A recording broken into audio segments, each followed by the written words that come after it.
Podcast Doesn't Exist, episode 63. Coming at you live from the most powerful city in the world, Washington, D.C. on the 5th of July, day after 4th of July, 250. Make some noise for 250. Wore a jacket for a reason and the big soccer game today.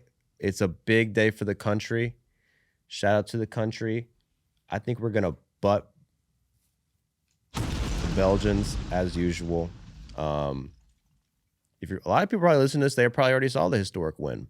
I'm so eager to say that it's the 6th, not the 5th, just so people know that we're coming to them on today. Okay, you know? It is not the 5th of July, it is the 6th of July, but it's 250, so every day is the 4th of July. This year, the country is 250 years old, baby. Play the national anthem. They're lacking, dude. They're lacking. We're prepared for that. Anyway, so, damn, that was pretty quick. We got it. Well, we should probably pause it because we need to focus. As much as I love the country and I love the national anthem, there's a lot. Turn the shit off. Right fucking now. That's not even a good version. I don't know what that was, but respect for getting that up so the quick. royalty-free one. Come on, man. Okay. Well, it should all be royalty-free, right? I think I should get the royalties because I'm I'm as American as they come. The singer on this video is Mandy McKee from Red Deer, Alberta. Alberta. Yeah, they all want to be us, brother, but they can't.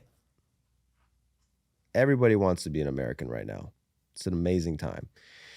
Anyway, it's also an amazing time in baseball. Unfortunately, MLB is becoming unwatchable, guys. I don't know if you saw this weekend, but all the games were on freaking Peacock on Sunday. That was fucking a curveball out of nowhere. Every game was blacked out. I gotta go on Peacock. Now me, a man of means, I have Peacock. No offense. I've been on Peacock watching the Tour de France. I bet you guys didn't even watch the Tour de France this weekend. So much stuff going on. We've missed the Tour de France. Tour de France started on Saturday. So I missed the stage today, so we'll see what's going to happen. It's probably going on right now. But I got Peacock for the Tour de France already and some other stuff. So I had Peacock, but I was able to watch some games on Peacock. But come on, what the hell? Put it on MLB.tv. They also had a game that you couldn't see shit on. The fog game was going on. A team took a pitcher out of the game during history. He was about to make history. Took him out of the game. Fans almost revolted, left the game early. They couldn't watch baseball. The Red Sox and Nationals got into an ugly beef at Fenway Park. The Padres have become unwatchable. Aaron Judge calls out his team because they have become unwatchable. And the Mets continue to become completely unwatchable. An outfielder just made the dumbest play of the season in Cleveland. If you're a Guardians fan, you might not want to watch that or watch this because we're about to play it. If you would play this outfielder who throws a ball into the stands with 1 out. So the game is tied 2-2 in the 7th with 1 out. Fly ball to left field. Rookie Cooper Engel makes the catch. 2 outs in the inning. Throws it into the right field stands. That's illegal in baseball. So the run on second scores. Ends up being the game-winning run. The Cardinals lose, falling 2 games back of the White Sox. So just ugly baseball all around, man. Who could watch this shit? Boom. Do we not have sound? Or we I can see that we're scrummaging. Okay, we got everything figured out. Throws it away. So a tough look, man. There's a lot of tough looks for a lot of teams, man. The Cardinals and Cubs played a game that was literally unwatchable. Do we have a screenshot we could throw up real quick about this? We're going to cover this in a bit, but the fog came in Wrigley, and holy shit, dude.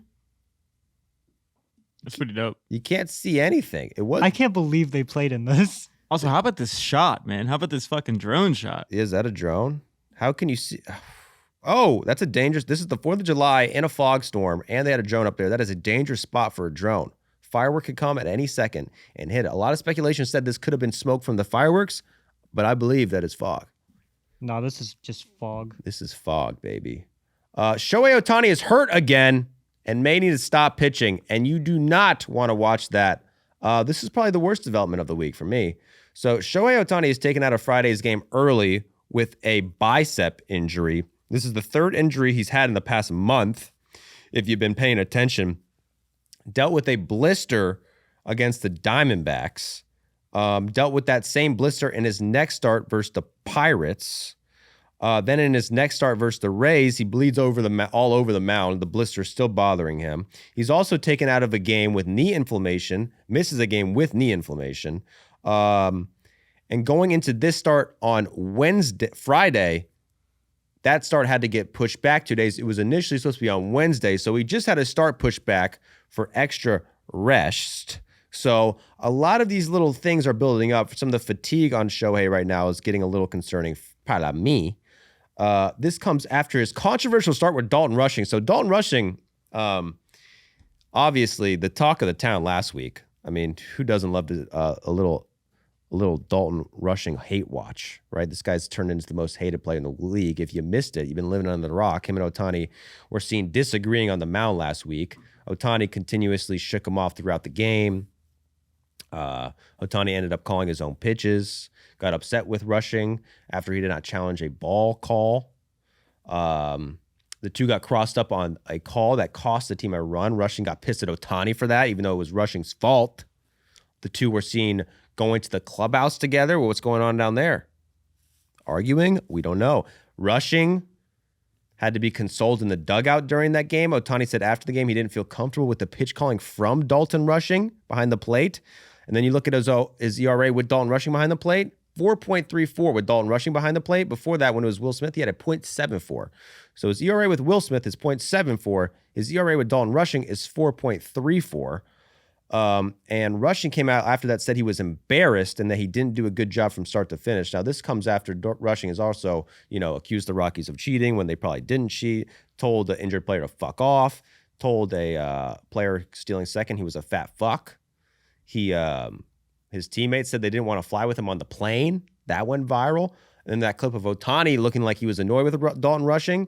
So Dalton Rushing had this whole influx of hate coming at him, right? So, but this week, the Dodgers see all this. They run a little PR campaign for Dalton Rushing. I don't know if you saw this. This on Tuesday, goes to a local library and reads books to kids. So if you were a bad guy and a piece of shit, would you read books to kids? Look at him, just reading books. He's reading books. Looking like a jolly fellow. He's reading books to kids, and I think that's a plus. I mean, who's hating on that? I'm not. Dalton Rushing. Okay, then Freddie Freeman comes out and says, everybody here loves Dalton Rushing. Everybody here loves Dalton Rushing. Everyone might think that we all hate Dalton Rushing based on some clips going around, but Freddie Freeman said it. Then Mookie Betts and Max Muncy go on a podcast together. They address it. They say that Rushing is still learning, but is, quote, doing an amazing job. So, I mean, Dalton Rushing has become so hated. There's obviously...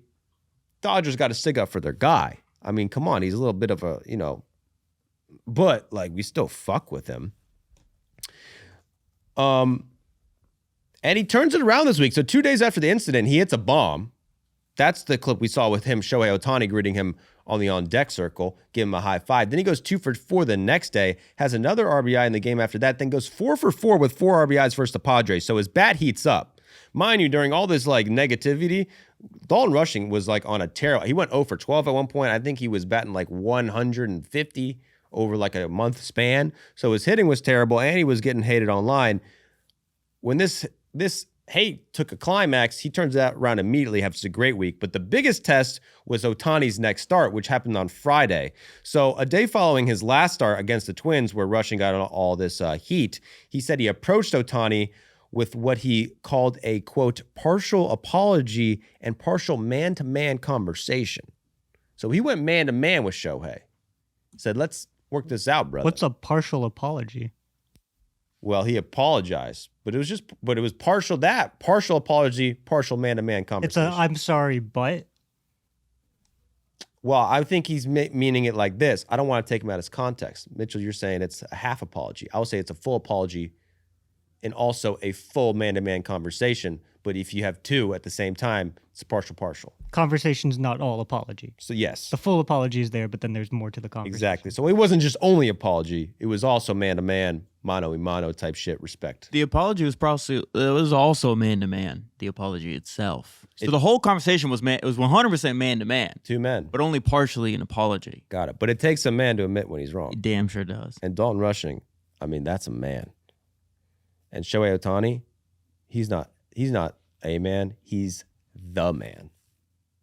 So he comes into this start, struggling with rushing behind the plate. Everyone's looking. Let's see what they're going to do. He allows rushing to call the pitches again. Ohtani goes 6 innings, allows a homer, 3 runs, strikes out 9, and gets the win. So not a bad start. However, for Ohtani, it's not a great start. Giving up 3 runs in 6 innings. It's a win. It's a quality start. He's allowed 3 or more runs in 3 of his last 4 starts and has a 4.38 in his last 4 starts for Shohei Ohtani. And in that game, later gets pinch hit for and leaves the game with bicep tightness. He says it's his right bicep, same location that he felt a couple months ago. He said that injury went away relatively quickly, so I expect that to happen again. So there you go. This isn't even the first time he had the bicep feeling a little tight this season. Granted, I just listed off all the injuries he's had this year, all the little nagging ones. Bicep wasn't even included. So you can tack that on to the list of injuries. It comes a day after he had his start pushed back 2 days, which to me is a little concerning. On Saturday, Dave Roberts says Ohtani feels considerably better today, and he's hopeful he will be in the lineup tomorrow. So he was in the lineup yesterday, the day after this. But Dave Roberts says Ohtani may miss his last start before the All-Star break. And I don't know about you, Mitch, but I feel like that's probably the way to go at this point. I think it's a bummer, definitely, because you want Shohei to pitch as many innings as possible, play as many games as possible. But, I mean, you just listed out the injuries that he's had. And if you're the Dodgers, you're up, 10 games in the standings? You want a healthy Ohtani. I mean, 100% playoff odds according to Fangraphs, and 100% playoff odds according to me. I was way off. They're not 10 games up in the standings. 14. They are 14. 14 games up right now. You don't have to be a genius to know that the Dodgers will be in the playoffs. No one else has a lead in the standings more than 6 games. So, the Dodgers, their priorities right now are not games in July. It's making sure Ohtani's ready for October. And skipping a start right before the All-Star break, definitely the way to go. Now let's list it out again. So in the last month, he's dealt with a blister and 3 starts, missed a game with knee inflammation, had to push a start back with extra rest, and now has a bicep problem. So that's 3 different injuries in a month. And I hate to do this again, but if you go back to his 2023 season when he got Tommy John, this same type of shit was happening. So on May 15th, he has stiffness in his neck during a start, has to leave the game, right? Well, I don't even know if he left that game, but he had stiffness in his neck. Then a month later in June, leaves the start with a cracked fingernail. This next start, he leaves the game with a blister. His next start after that, he leaves the game with the finger injury, that same fingernail. They're calling it a fingernail blister injury, right? 3 starts in a row, he's dealing with a blister.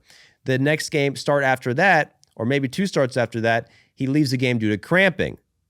The next game he's hitting, leaves the game with cramping. His next start, he leaves the start early with a cramp in his hand. Then his start after that, they push back the start, saying he needs some extra rest. Then his start after that, that's when he goes down with the UCL tear, needed Tommy John. So, it wasn't like Ohtani threw one day and then just tore his UCL on the mound against the Reds in the first inning. It was like a build-up to this. They were saying it was hand cramping. They were saying it was fingers. Who knows how much of that was realistic, or maybe he was dealing with the fucking sore arm this whole time, or what it was. But whatever it was, there was a lot of little nagging injuries that no one thought were a big deal because he was still going 6 innings and getting taken out in the 5th or 6th inning that at the end turned out to be the biggest deal of all time, which is a Tommy John. Granted, that was his second Tommy John. That's another reason you got to be careful with Ohtani. He's coming off 2 Tommy Johns right now, Mitch. And we've done this research. How many players have come back from 2 Tommy Johns and been successful? Successful 2. And that's if you take Jameson Taillon as successful. Yeah, Taillon's is he's stayed on the field. He's like a 4th starter at best. And then you got Eovaldi, who's done great. But, look at guys like Strider. Strider hasn't... He hasn't even had 2. He's had 1.5, and he's really struggled since he came back in 2025. So, 2 Tommy Johns, that's nothing to shake a stick at, bro. This is from Fabian Ardaya, beat writer for the Dodgers. This just puts into perspective how much Ohtani's workload is. So far in 2026, he's had 717 plate appearances plus batters faced. So he's faced He's gone to the plate 717 times and faced I don't know the breakdown, but plate appearances plus batters face, plate appearances as a hitter and batters face as a pitcher, 717. Last year, he had 915. So already, not even halfway through the season, at the start of July, he's basically 80% there to last year's workload. And that was while he played every day and pitched. I'm guaranteeing you he led the league last year in this category. So this year, he has 717. The second most used player is Sandy Alcantara. He has 517 batters faced. The most used hitter is James Wood. He's got 420. So Ohtani has over 200 more plate appearances plus batters faced than the second most active player in baseball. Basically, he's been used 28% more than the second most used player in MLB, which is a massive workload. Granted, this is coming off his second Tommy John. Do I need to add that again? So, I mean, if you're the Dodgers, I think at this point, it's almost a little bit of malpractice not to make it have him miss his next start. It's also perfect timing going with the All-Star break. So I guess he's probably scheduled to start one more time before the All-Star break, which would be, let's see. When is the All-Star break, Mitchell? Next week. So next week at what day? After Sunday? After Sunday. So he's scheduled to start, if you believe Fangraphs, he's scheduled to start on Friday. So instead of starting Friday, and then the All-Star break is 3 days, and when would the Dodgers play again? The 17th. The 17th. So if he pitches on Friday, you can take that start off. He doesn't have to pitch until the 17th. That gives him how many? That would be like 2 weeks of rest, which would be a significant amount of rest. I think a big reason why they haven't done this yet with Ohtani is because of his Cy Young aspirations. I mean, he hasn't made it a secret that he feels like he wants to win the Cy Young. He came out earlier this year and said that he feels like this might be his last chance to ever do this, essentially hinting at this might be the last time in his career that he's going to be able to have a full workload as a pitcher and a full workload as a hitter in the same season. He just turned 32 yesterday, right? So I think a large part of the Dodgers not having him miss, he hasn't missed any start this year, despite 3 injuries and blisters, is because Ohtani wants to win the Cy Young. But now with the bicep on top of the knee, it's kind of getting to the point where, like, you're kind of fucked up if you don't. He hasn't missed any starts technically, but his workload is much more spread out than a normal starting pitcher. Like, his most recent start was 8 days rest. Yes. Which is exceptional at this point in the season for a starting pitcher. However, that's typical for Ohtani. 6 days rest. Yeah, between 6 starts. days rest is pretty normal. That's what he's done his whole career. I think maybe when he started, he actually had more rest in between those. I feel like when he was with the Angels his first couple of seasons, he would only start on Sundays. Yeah, once a week. And then they would rest him the day after or the day before, which is what he did in Japan. Hey, new fucking Baseball Doesn't Exist video coming out this week about Shohei Ohtani in Japan. Spoiler alert. Spoiler. People have been thinking that the BD channel was dead. Dude, maybe No, it it was is. not. Well, maybe it is. We'll see how this video does. If everyone hates it, then it is dead. We'll have to explode it or we'll sell it. I'm selling the Baseball Doesn't Exist the highest bidder. Drop in the comments how much would you pay for BDE. If you're a true fan, you'll buy the channel for $1 million. That's it? Man, Yeah, go maybe. high, go high. Go way higher. 10 milli. BD's for sale. So, my point is, then the Dodgers do this with every pitcher. Blake Snell, Tyler Glasnow. We haven't seen those guys all year.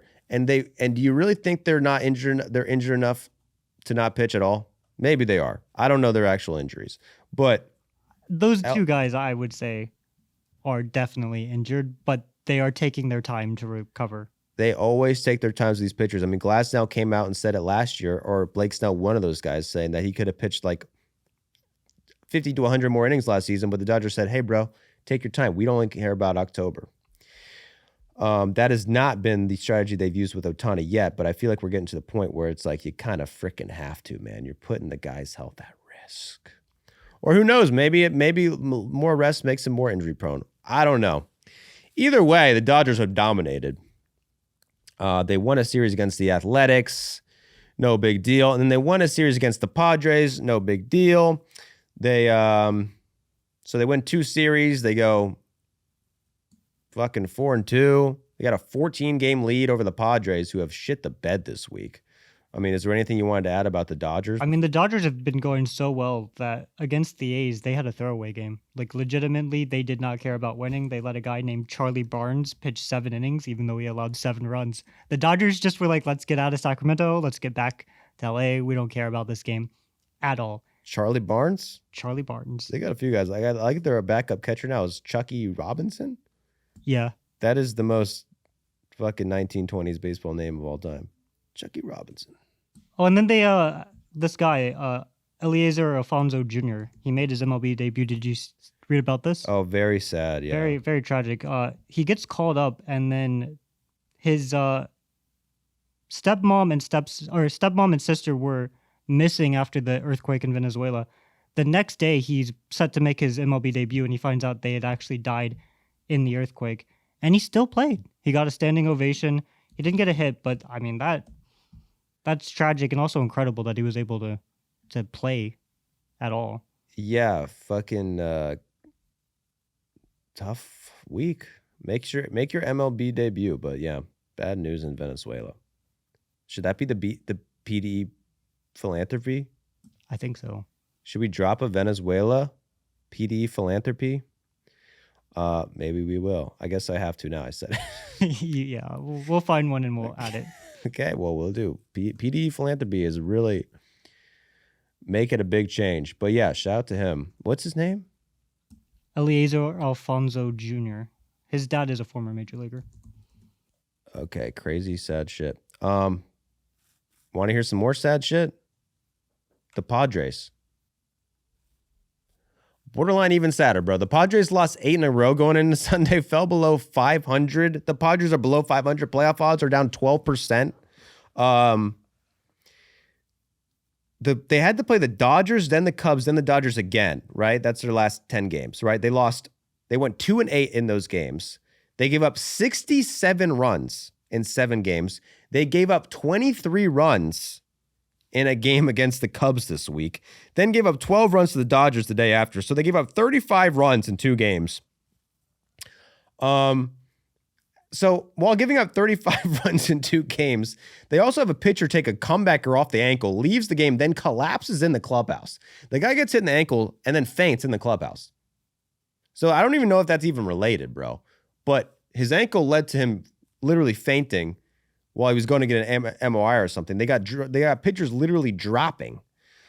Scored 6 runs against Rocky Sasaki in that game.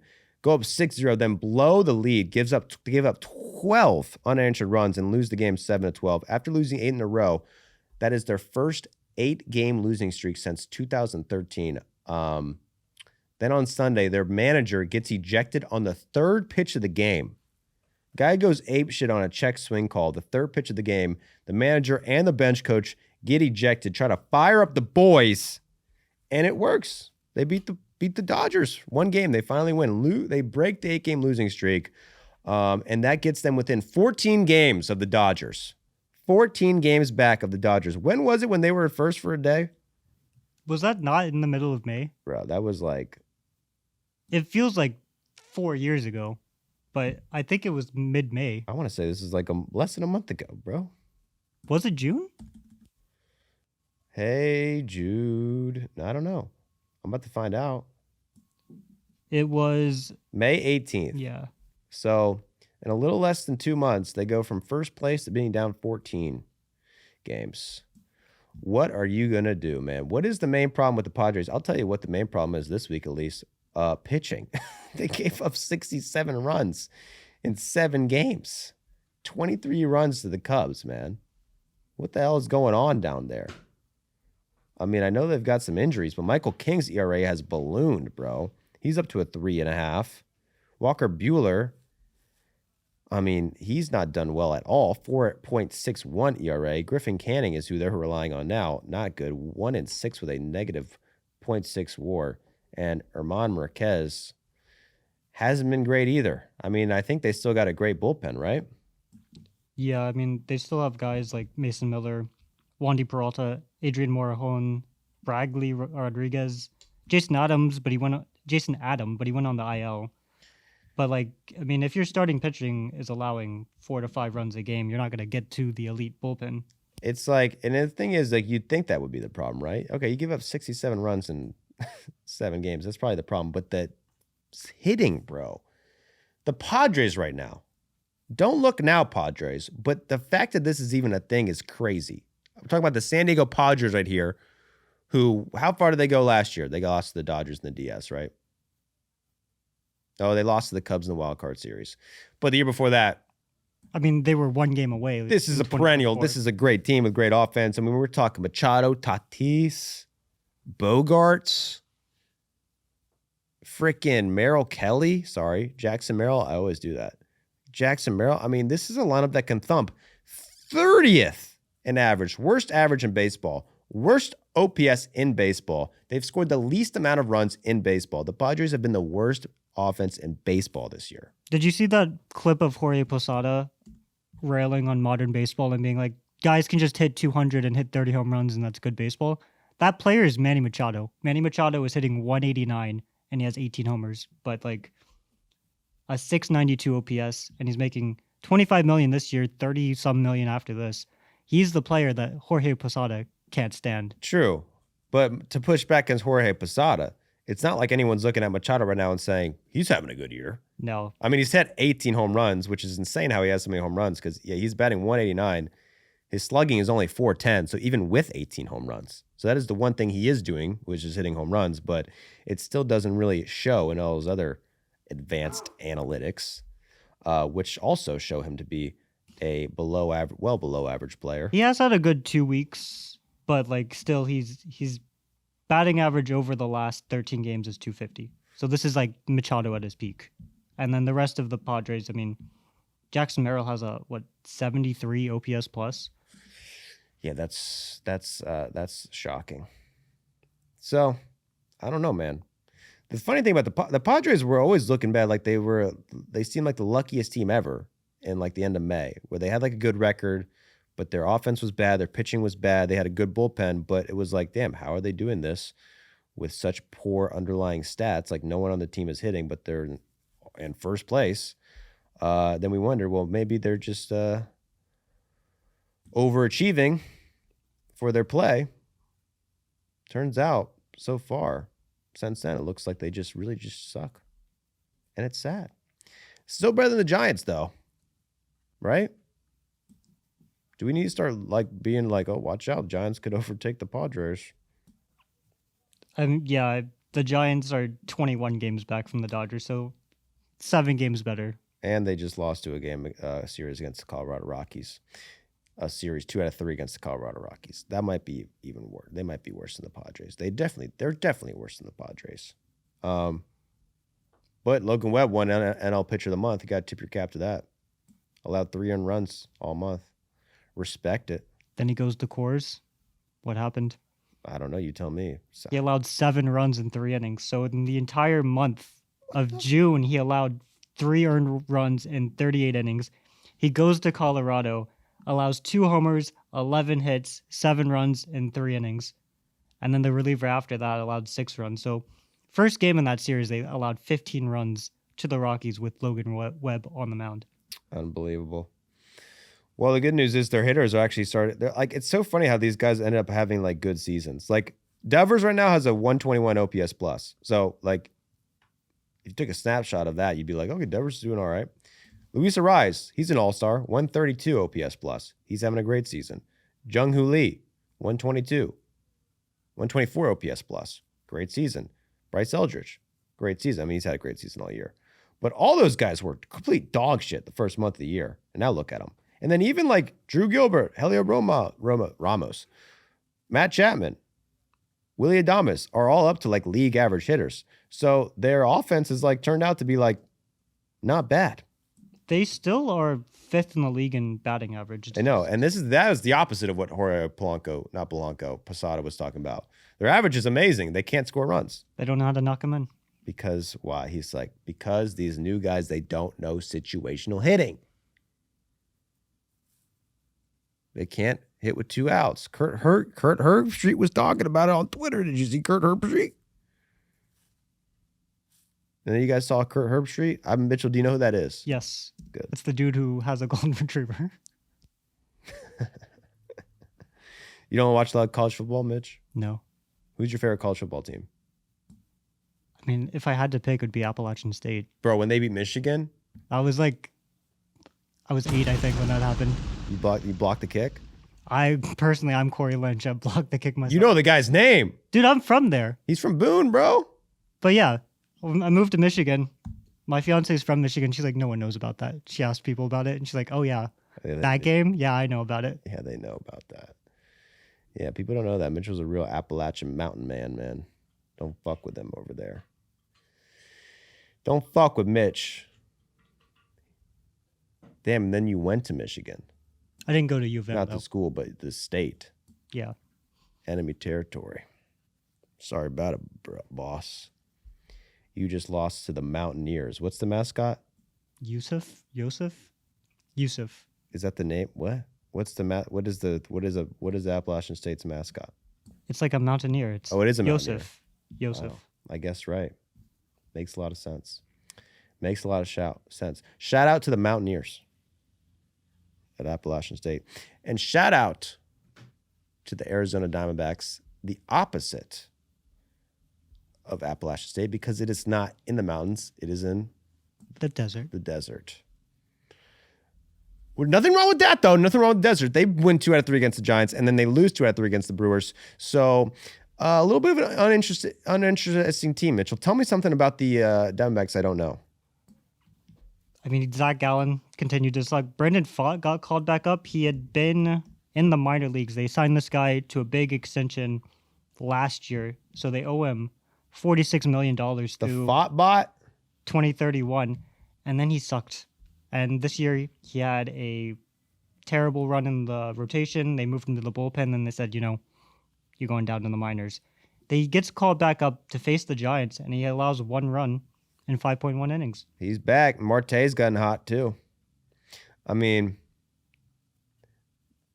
they didn't sign Gallen to a big deal, did they? He's on that 1-year contract, $22 million, and he has been terrible. Awful. And 6.36 ERA, I think he's kind of just washed. He has had one of the sharpest declines that I can recall. I mean, just memory. 3 years ago, 2023, third in MVP or third in Cy Young voting, 23rd in MVP. He was an All-Star, and now he's not even a deadline target.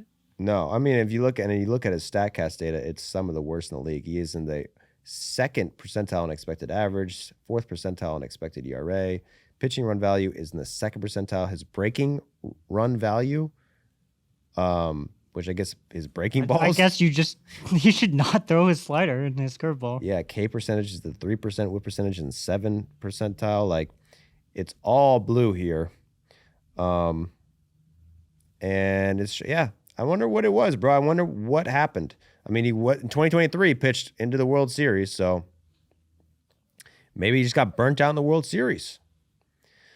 It happens. It happens to the best of us, Pitching ain't easy. But the Diamondbacks, they're 44 and 45. They've got the same record as the Padres. They have good games. They have shitty games, and they don't really have streaks. I don't feel like the Diamondbacks have had anything notable one way or the other, Yeah, the good news is they're in 2nd place. The bad news is they are 14 and a half games back of 1st place. So the division ain't happening for the Diamondbacks, 4 games back of a wild card spot. Then you got the Rockies down there below everybody.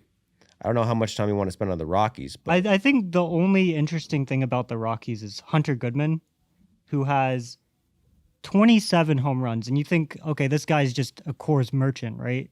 He actually is not good at Coors. He has a 747 OPS at home. Only 9 of his 27 home runs have been at Coors.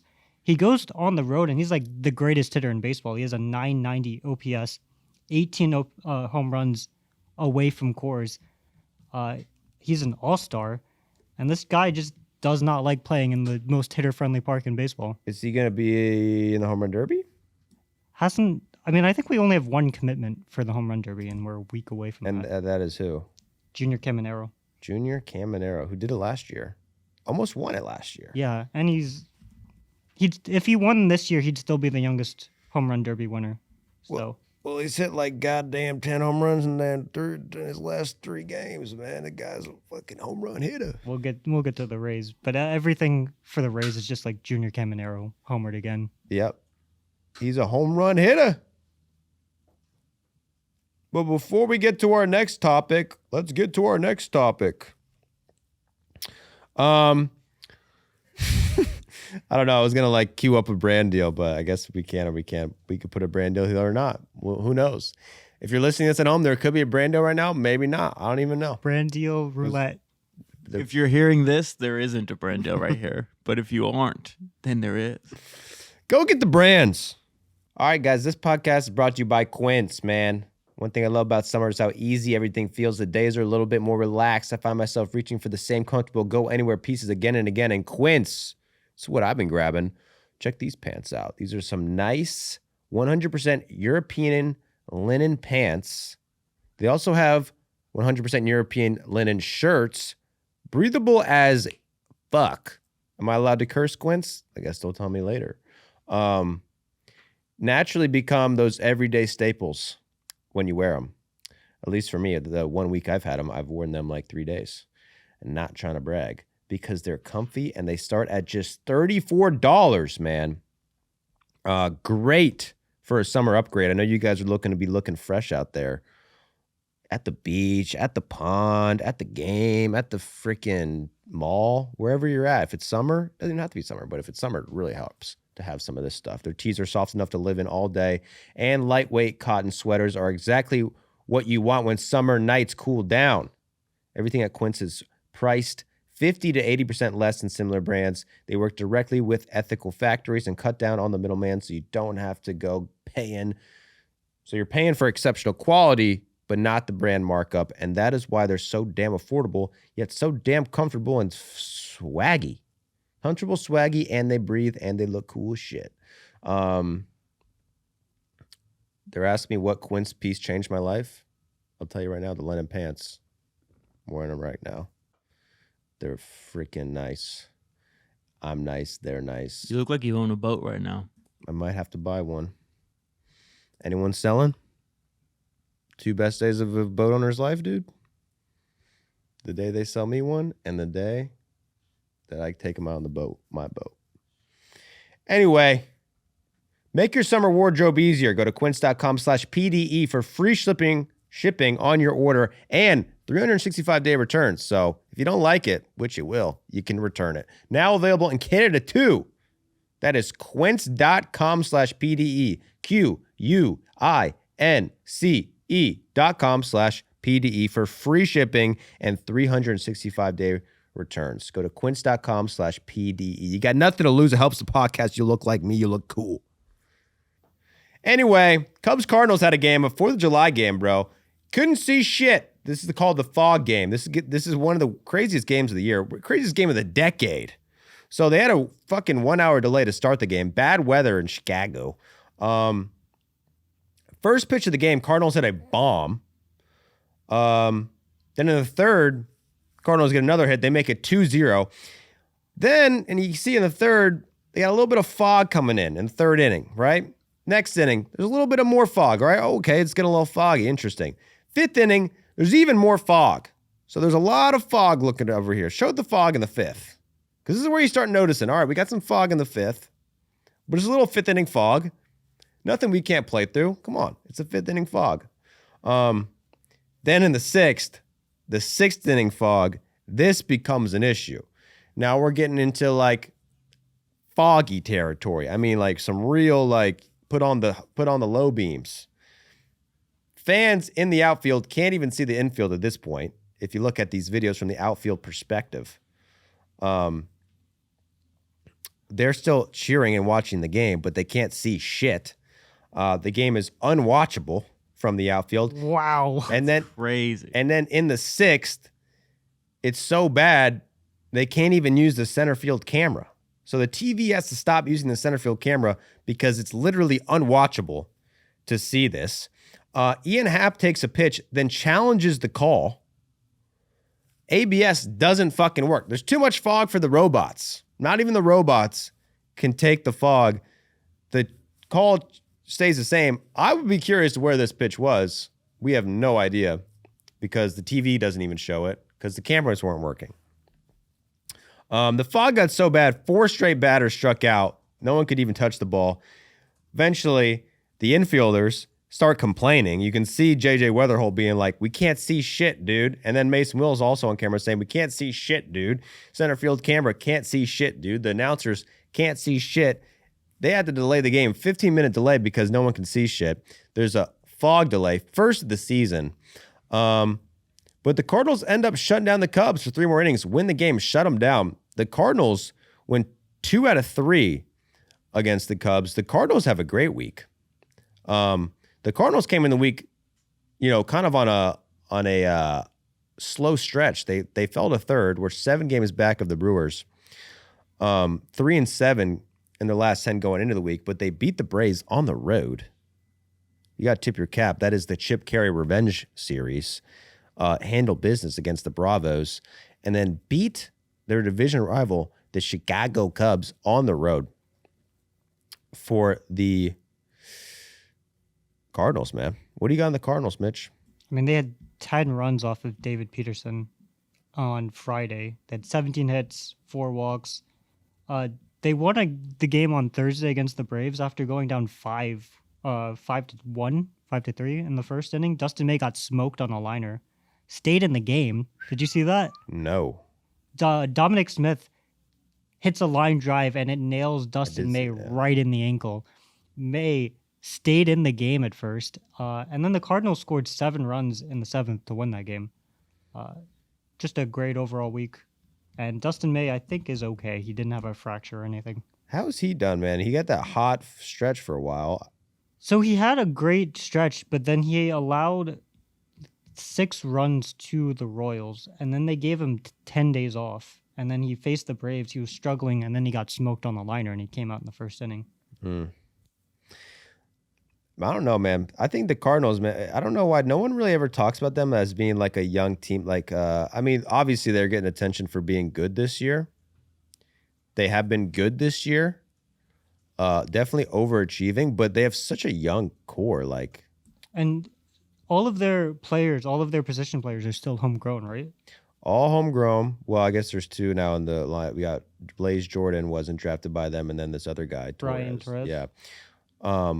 But I mean, that's still a ridiculous amount of homegrown players. But like Alec Burleson, who won Silver Slugger last year, 130 OPS. He's 27. But JJ Weatherholt, 23. He's 122 OPS plus.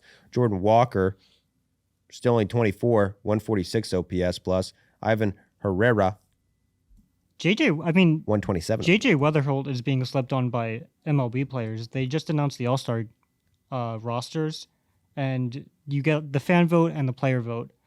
And Weatherholt is not in the All-Star game, despite being the 6th best position player in all of baseball. Well, they just picked the starters so far, right? No, that's the entire rosters have been announced, and Weatherholt is not on it. Before we get too far away from the fog game conversation, correct me if I'm wrong, Mitch, if this sounds right to you, but the last time a game was delayed by fog was 1986. Yeah, in Chicago, right? Or Candlestick. Wrigley Field. No, that was this one. Oh, wow. Turns out the guy's a dumbass. He doesn't know what he's talking about. Obviously, why would I know about this? Well, about a game in Brought it up, 1986 delayed. This home Cleveland run Stadium. that we found from when we were doing the steroid era. And it's actually a Cardinals-Cubs game from 1998. And Mark McGwire just launches this ball into the fog for a home run. And the fans don't see the ball at all. So he's... Sketchy. It's sketchy. When I saw the clip from the other day, I was like, this is this game from 1998. And I don't know if they delayed it or not. But I don't think they delayed it. I mean, obviously, this fog was foggy. just as thick. Yeah. Speaking of thick, pull up that picture of that You guys looking at me like I mean, it's a little scary when you go. Speaking of thick, pull up that picture. Yeah, let me see that pic of the Cubs box score against the Padres when they scored 23 runs in one game. I mean, that was a thick ass game. 23 runs in one game. That's the game before they scored 9 runs. So they mollywopped the freaking Padres. And Dansby Swanson had one of the most insane. This guy's like, I mean, I didn't really go into deep dive into this the way I should have. But this guy has, okay, let's just like break. How many RBIs does he have on the year? So he has 57. He's in the top 10 in all of MLB. Okay. So he has got a lot of RBIs. But like they all came in like 3 games. So he's had this weird stretch coming into, let's go back to June 17th. He was hitting 176, had a 598 OPS. He had, I believe, 30 RBIs for the entire season. This was a little over 2 weeks ago. He plays, we're going to go even further. So he plays the Mets, right? He has a 4 RBI game. He hits a home run. Next game, he hits 2 home runs, has a 7 RBI game. Next game, he has a 4 RBI game again. And then he goes 1 for 16 over his next 4 games. Doesn't get an RBI. Then he faces the Padres, and he goes and gets 11 more RBIs. He hits 5 more home runs. So since then, he's been like 1 for 11 or 1 for 9. So he's like the streakiest player I've ever seen. He's hot and he's cold as yes and he's no, bro. It's all or nothing. He's either hitting 2 home runs with 8 RBIs or he's not getting on base. So he had 15 RBIs in 3 games against the Mets and then has 11 RBIs in 2 games against the Padres. So that is 26 RBIs in 5 games. So he has 57 RBIs on the year. 26 of them came in 5 games. 4 days, too. In 4 days. So basically, even though he's, 5th in the league in RBIs, you said? So it's He's not like... top 10. I don't remember where he's placed. And damn near half his RBIs came from a 4-day stretch. Not a stretch, but 4 days. You know, there was... Oh, he's, tied for 15th. But yeah, 4 days account for... 24 RBIs in 4 days. Golly! 26 RBIs in 4 days. Golly! Shout out to the Cubs. Let's check the standings. Where the Cubs are as we start. They are in second place, 6 games back of the Brewers, who refuse to lose. Are the Brewers the best team in the NL? Well, the Dodgers exist. But are they the second best team in the NL? I might have to put them against the Braves at the moment. They have a higher run differential than the Braves. They have a better record than the Braves. They are 22 games over 500 for the Milwaukee Brewers, brother. I think they might win the division. They beat the Reds 3 out of 4, then beat the Diamondbacks 2 out of 3. Mitchell hits a 2-run home run. Congratulations, Mitchell. Thank you. I flew to Arizona just for that. Wow. The desert. The mountain man goes to the desert. You didn't expect to see Mitchell here. Boom! Home run in the 2nd inning. Eat shit, Diamondbacks. Typical human feces. That's right. Jay Miz, worst start of his season. Gives up 5 runs. Fortunately for his ERA, only 1 of them was earned after 1 controversial play, which some people were saying wasn't an error. I say it was definitely an error. I guess, was it a bunt or like a swinging bunt? It was a bunt. It was a bunt to third. A guy at third, the third baseman for the Blue Jays, who I don't know, not the Blue Jays, the Brewers. Who is the third baseman for the Brewers? Is this Pratt? No. I actually don't know who that is. Either way, makes a great play. Throws to the first, is going to get the guy, but the first baseman doesn't catch it. So it doesn't look like an error because it is a hard play. But the first baseman, David Hamilton. First baseman was an easy play. Misses that. That leads to 4 runs. So only 1 of those 5 runs is earned for the J Miz, who stays in Cy Young form. I'd probably give it to him if the season ends today. I think right now he's pretty solidly above Christopher Sanchez, who is easily number 2 in my book. Yeah, I mean, Mizorowski, I wonder what they're going to do with him. I'm sure he's going to... I think they're going to probably try to be careful with him. I know they kind of give him more rest. He kind of than an average pitcher. Still only 24. Probably, when is the most innings he's thrown in a year? Last year he threw 66 innings. He's already almost doubled that this year. Well, he threw 63 innings as well in the minor leagues last year. Okay. But that was his career high. Before that, in 2024, he threw 97.1 innings. So he's going to surpass his career high in innings, which is 123.1 in the next month. Well, yeah. But how do you fucking rest a guy who leads the league in WHIP, in FIP, in ERA, in strikeouts, in shutouts, in complete games, in hits allowed, in home runs allowed, and in strikeouts per 9? That is 13.5 strikeouts per 9 for the Miz Kid. Might be time to buy a Miz Kid jersey, dude. But it probably wouldn't fit because he's so damn big. Speaking of big boys, Paul Skeens, the hot dog man. Mitchell says he's washed. What is it, 8 starts in a row now that Skeens has pitched and hasn't won? 8 fucking starts in a row? And after Wednesday, the Pirates were 37-32 when Skeens doesn't start, and they were 6-12 this year when he does. At a point, you got to send him to the minors. I mean, he's hurting the team. It's weird because his velocity's gone down over a mile from last year. He's already allowed a career high in home runs. He's 3 earned runs away from having a career high in earned runs. He already has a career high in runs allowed, period. But his strikeout rate is higher this year. His walk rate is lower. His hard hit rate is lower. And that's because the defense for the Pirates sucks. His defense by fielding run value is the 3rd worst behind any other pitcher in baseball. Fuck that. The Pirates, when Skeens is on the mound, have been worth -5 fielding run value. And that is 3rd. Only Jose Ferrer and Kumar Rocker have had worse defenses. Tough. Yeah, but last start against the Phillies was, I don't know if you can blame the defense for that one. I mean, there was one unearned run. I know you can blame a little bit, but I mean, when you give up 2 homers, you can't really blame the defense. So, I mean, he's given up at least a run in 9 straight games. He's 0-9 in those games. So that's 9 straight starts without a win for Paul Skeens. Has a 5.36 ERA during that stretch.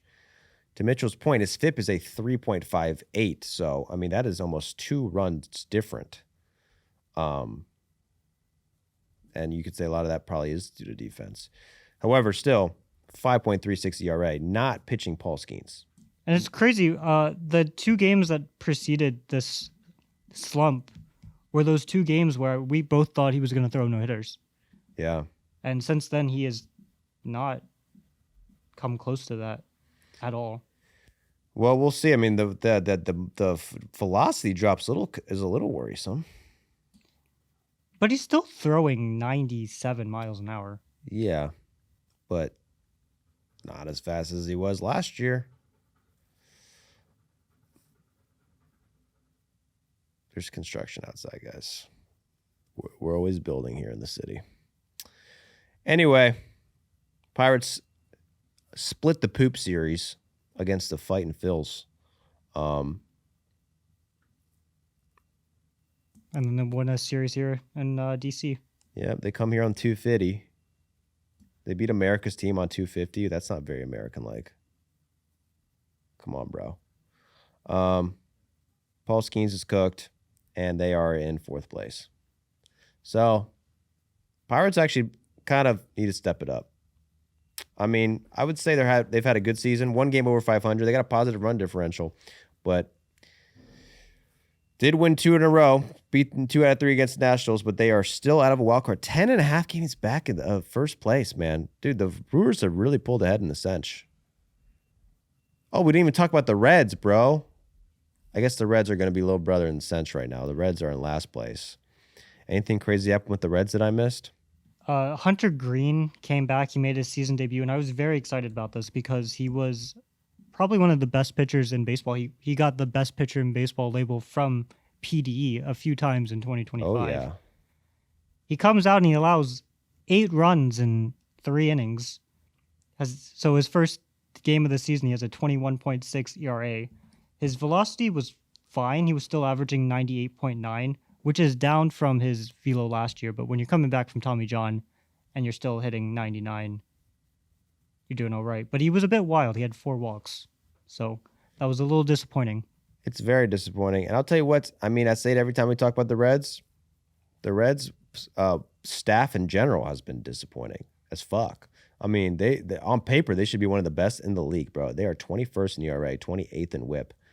And that's all I got to say on that. 21st in ERA, 28th in WHIP, 26th in walks per 9, 22nd in K per 9, 27th in hit per 9, 25th in home runs per 9. What's going on, Brady Singer? I'm looking at you, bro. I mean, they got the Chase Burns, brother. I mean, Chase Burns is legit. He outdueled Mizorowski. I mean, if we're talking Cy Young, we have to throw him in there. 2.4 ERA right now. But the other guys, not doing so great. Lodolo, not doing so great. Lodolo has had 1 earned run in his last 3 starts. Okay, Lodolo's turning it around. Lodomo is what I call him for no reason. All right, Reds. I love you, but we got to move on. We got to move on to our sponsor. Wait, no, let me line up the sponsor. We got to move on. There was a massive fight in Boston. But before we get to that, you don't want to miss this fight that we're about to talk about. We have to go to the brand deal. So, quick word from our sponsor. All right. So, big beef in Boston. Contreras versus Cade Cavali. So, Wilson Contreras fights Cade Cavali on Tuesday. According to Mitchell's research, he did a deep dive. I'm sure this took him fucking 12 hours. This is his 19th on-the-field incident that Contreras has been involved with, either with umpires, teammates, or opponents on the field. Many of them are bench clearing incidents. Since coming into the league, he has the second most hit by pitches in baseball, 143 hit by pitches in 9 MLB seasons. This is his 5th on the field beef with opponents this season alone. And it really started the day before. So there was an earthquake in Venezuela on June 24th, right? Which you can go click in the bio link about to donate to help the earthquake in Venezuela.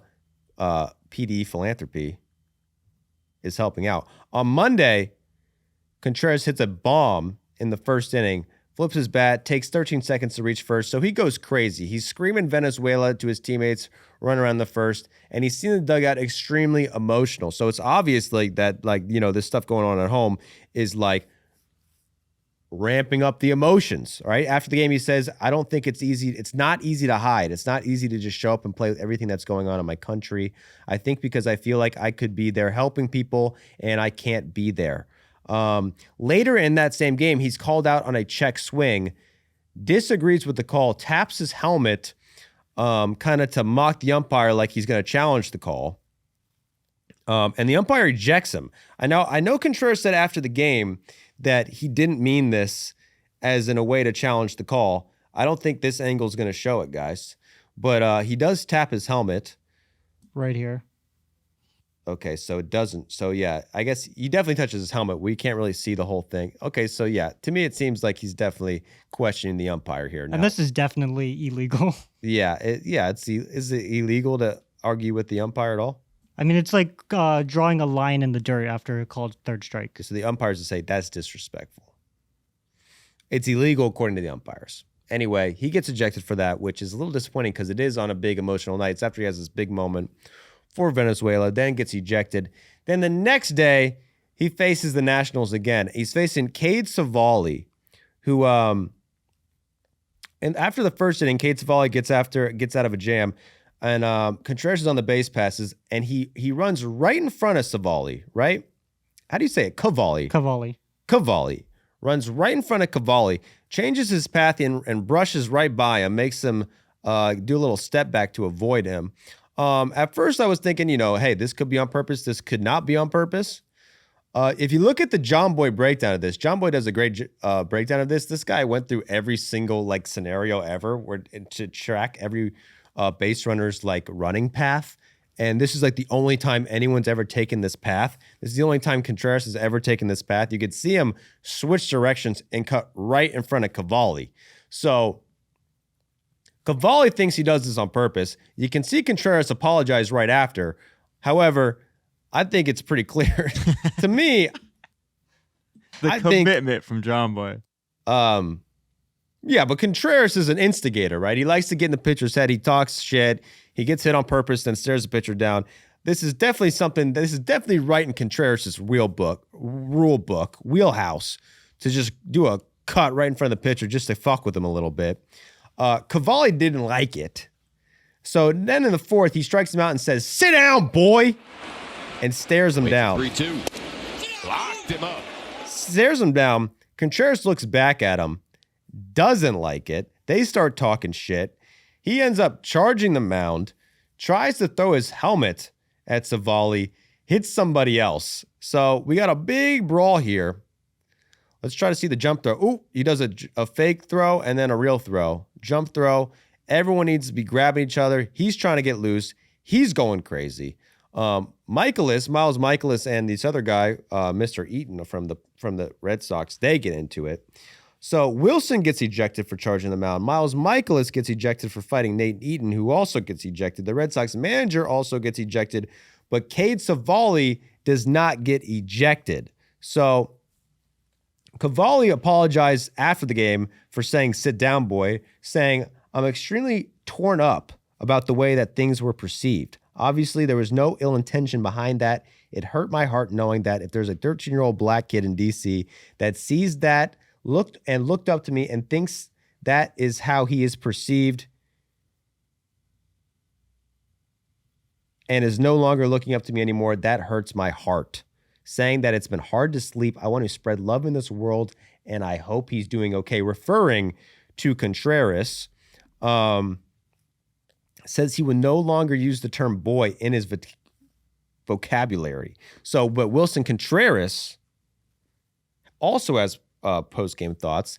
He feels that everything is going against him right now. Got ejected last night for nothing. Got ejected tonight after trying to walk back to the dugout. And then during the game in the clubhouse, a fan calls him a pussy on Instagram, and he responds and says, "Come meet me at Fenway." So he challenges the fan to a fight. I love that shit. Says he did not cut off a fan on the field on purpose, and he said sorry. So he did not cut off Cavali on the field. Either way, Contreras gets suspended 7 games. Cavali gets suspended for 7 games. Michaelis gets suspended for 5, and Eden gets suspended for 3. And then there's more apologies. After the appeal, Contreras comes out, says, "It's just an apology for all the events last week, all the things that occur with the Nationals. Some things are very hard and emotional for me," which is true. I'm sure he was wrapped up in the Venezuela stuff. Also, this is something that I think Contreras would have done either way. I don't know, obviously emotions were heightened, but I feel like Contreras is always doing. 19 on the field fights. If a pitcher screams at him, "Sit down, bitch," or "boy," or whatever, I think he's probably gonna be like, "Motherfucker, what?" He might not throw his helmet Maybe not at Cavali if there was no earthquake weighing on his mind. But yeah, he's definitely he's charging the mound on that. Yeah, so you do feel for the Venezuela stuff, but I don't know if that would have changed anything. This just kind of seemed like a Contreras thing to happen. Cavali gets suspended too. Had his best start of his career that day. Throws 7 innings, allows 1 hit, strikes out 13 batters, but no longer is allowed to say boy. He might not be good at pitching anymore. Because he only went 2.2 innings yesterday, and he allowed, 6 runs? They nerfed him. Because they had clips of him calling every batter boy after striking people out. Still, though, it's kind of a crazy thing. That's just kind of his MO, dude. That's his sit down, boy. Which is disrespectful. You can't say someone. Well, I mean, it is what it is. He gets would you get? I feel bad for him because I don't think he was being racist at all. I mean, if he was a black player, then yeah, you got to suspend him. But I think if he was trying to be racist, he wouldn't use boy because Contreras is Latin, not black. That's a complicated one. I don't know how hard of an opinion we should even have on it, but I do. I'll double down. Like to me, like sit down, boys. It's like a I'm a man, you're a boy thing. Making it a racial thing is a bit of a stretch. But I mean, there are like definitely in the South, and Cavali is from Oklahoma, which is kind of that like blurred line between Southwest and South. And in the South, sit down, boy or boy has racial connotations. It certainly does. But he's in the North, so he's allowed to say it. He's in Boston. It's just tough. Are you never allowed to call a grown man boy again? You know what I mean? Well, that's the thing. I don't know if. I mean, I think if he was trying to be racist, if he was trying to, he would probably say something else, like to a Latin player. He'd probably say a different word. That wouldn't be the word you use. But either way, I mean, do pitchers get suspended for that in general, or is that because he got suspended? Because I don't know the data on that. I know if you talk shit to a batter after striking him out, you're not going to get suspended. But if you talk shit to a batter after striking him out and he charges the mound and it creates a brawl, I don't know if pitchers typically get suspended for that. I mean, he wasn't even ejected, so I would say no, generally not. But also with pitchers, like suspension lengths have to be longer for starting pitchers, just because if you're a starting pitcher and you get suspended for one game, that's actually not anything that hurts the team, you know? So with starting pitchers like Michaelis, I think Michaelis was trying to prevent stuff. He is Wilson Contreras' former teammate. But he gets suspended for 5 games because he's a starter. If he wasn't a starting pitcher, it would be a lot less. Yeah. But yeah, I mean, with Cavali getting suspended, I can't think of any other incident like that. It's got to be his choice of words. It's definitely, choice of words. And the umpires, like, the reason why Chad Tracy got ejected was because he was like, why is Cavali still in this game? He started this. And the umpires were like, well, he only said, sit down, boy. And then clearly MLB disagrees with the umpires on that. Sensitive. Is that how he took it? Like, I know when he was like, you talking to me? Like, I think he just meant like, you talking shit to me. I don't think he took it in that way. I don't think. Where did that come from? Where did it become a racial thing? Probably slavery. No, I don't mean where in history. I mean, like, I don't know. Maybe I'm ignorant to not assume it was racist. Yeah, I would generally, like, I feel like with Cavali, you kind of like probably not. He's more likely than not that he was not trying to be racist. You kind of want to give him the benefit of the doubt, but at the same time, it does have some racial undertones. If you're black, like one of the most racist things about it is him being like, if there's a young black kid who heard that, it's like, was everyone thinking that, and that's why he said that? Yeah, because everyone on the internet, he was mic'd up. You could hear it so loudly, so everyone's saying like, okay, well, that's like you can't tell someone to sit down, boy. That's racist. So that's why I had to respond to it. That's why it gets suspended. That's why it's like a big. After the game initially, he first off he was like, I didn't say that, which he clearly did. Like you can hear it on the broadcast. Yeah, it's loud. It was loud. But then I think the Nationals had to talk to him. Like the Nationals president of baseball operations said he had talked with him. And so the following day, that's where you get the quote about him being upset and having him saying it was hard to sleep. So it wasn't immediately following. It wasn't like he said that, sit down, boy. He goes to the press room and goes, oh, I feel so torn up about it. It was the following day where he gets a call from the president of baseball operations saying, you can't do that. It's an interesting predicament. I guess like, I'm thinking about, have I ever said like boy to somebody? And I'm like, I can think of one time and it was a white person and maybe I wouldn't have used that choice of words if it wasn't, So maybe we're all. I'll tell you what I'll do. I'd just sit down, man. Yes, sir. If I struck out, yes, sir. Yes, Mr. Cavali. But yeah, Cavali suspended. He has to sit down. Who's the boy now, Cavali? Little baby bitch. Sorry. And the Red Sox lose to the Nationals, but they sweep the Angels. And guess who comes back and hits a home run? 2 home runs. Wilson Contreras, dude. Does not let the controversy stop him. Hits a home run in the third. Hits a 3-run home run on Saturday. And it's another home run on Sunday. I thought he was suspended. Why is he playing? He's appealing his suspension. And then so they sweep the Angels. So the Red Sox are playing better than they have been. I mean, what's the Red Sox record since they swept the fucking Yankees? Since they swept the Yankees? They swept the Yankees, bro. Well, I was going to check the record now, but I'll go back and I'll check and see what the record is since. Well, they came in a 4-game winning streak. Then they won. That was 5 games. Then they lost 2, but then they win 3. So, I mean, they've won damn near 5, 6, 7, 8. 8 of their last 10, motherfuckers. Sorry for cursing. Jinx. You guys really synced up there, you owe me a soda. So it's time to watch out for the New York Yankees, who have been very hard to watch recently. So the Yankees going into this week, fucking damn, bro. Lost 10 of their last 12, had lost 7 in a row. The Yankees had committed 8 errors, had allowed 43 runs. So 15 of those 43 runs were unearned during the losing streak. That's more than a third of the runs allowed during this losing streak were unearned. That's how bad the defense has been. They get swept by the Tigers, lose 2 out of 3 to the Twins. On June 19th, they were in first place, 3 games ahead of the Reds. Since then, they have the worst record in the AL, had a 7-game losing streak, and have the worst offense of baseball. They've gone 4-12 since then. On Monday, so Jason Dominguez, who missed a month of the season on this collision, ran into the wall, fucked himself up, came back, and then 2 weeks later, he directly runs into Jazz Chisholm on Monday. So another bad collision.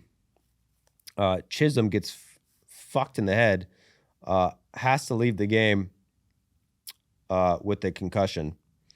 I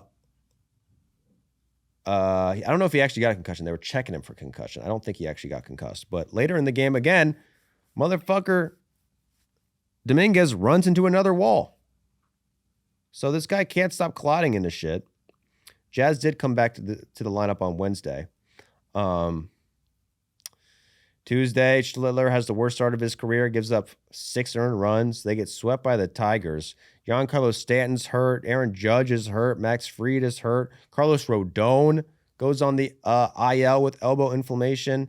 Also, Jazz Chisholm missed time with the collision. And also, the team got food poisoning this week. So, Grissom, Bellinger, McMahon, Spencer Jones all missed a game or 2 this week, so that's probably food poisoning. I don't know. Ryan Weathers had to make a start against the Twins with food poisoning. Guy was throwing up all game. Throwing up with food poisoning, but they had to start because they got nobody else. And they go into this weekend series against the Twins. They had lost 10 of their last 12, 7 in a row, and it gets even fucking worse. Aaron Judge even called out the team. He says, it's not great. We got to dial it in. I think guys have to remember that every single day they show up here, we're here to win a World Series. He says he's talked to unidentified players and said the club will be speaking with a bigger group soon. And this was earlier in the week, so the pep talk did not work. No, because then they lose a fucking series to the Cubs, to the Twins. First time losing a series to the Twins at home since 2014. It's bad. Volpe makes another error too. So Volpe makes an error and gets booed on Saturday. That's the 20th error in their last 15 games. They've allowed 29 earned runs in their last 15 games. 29 earned runs in 15 games.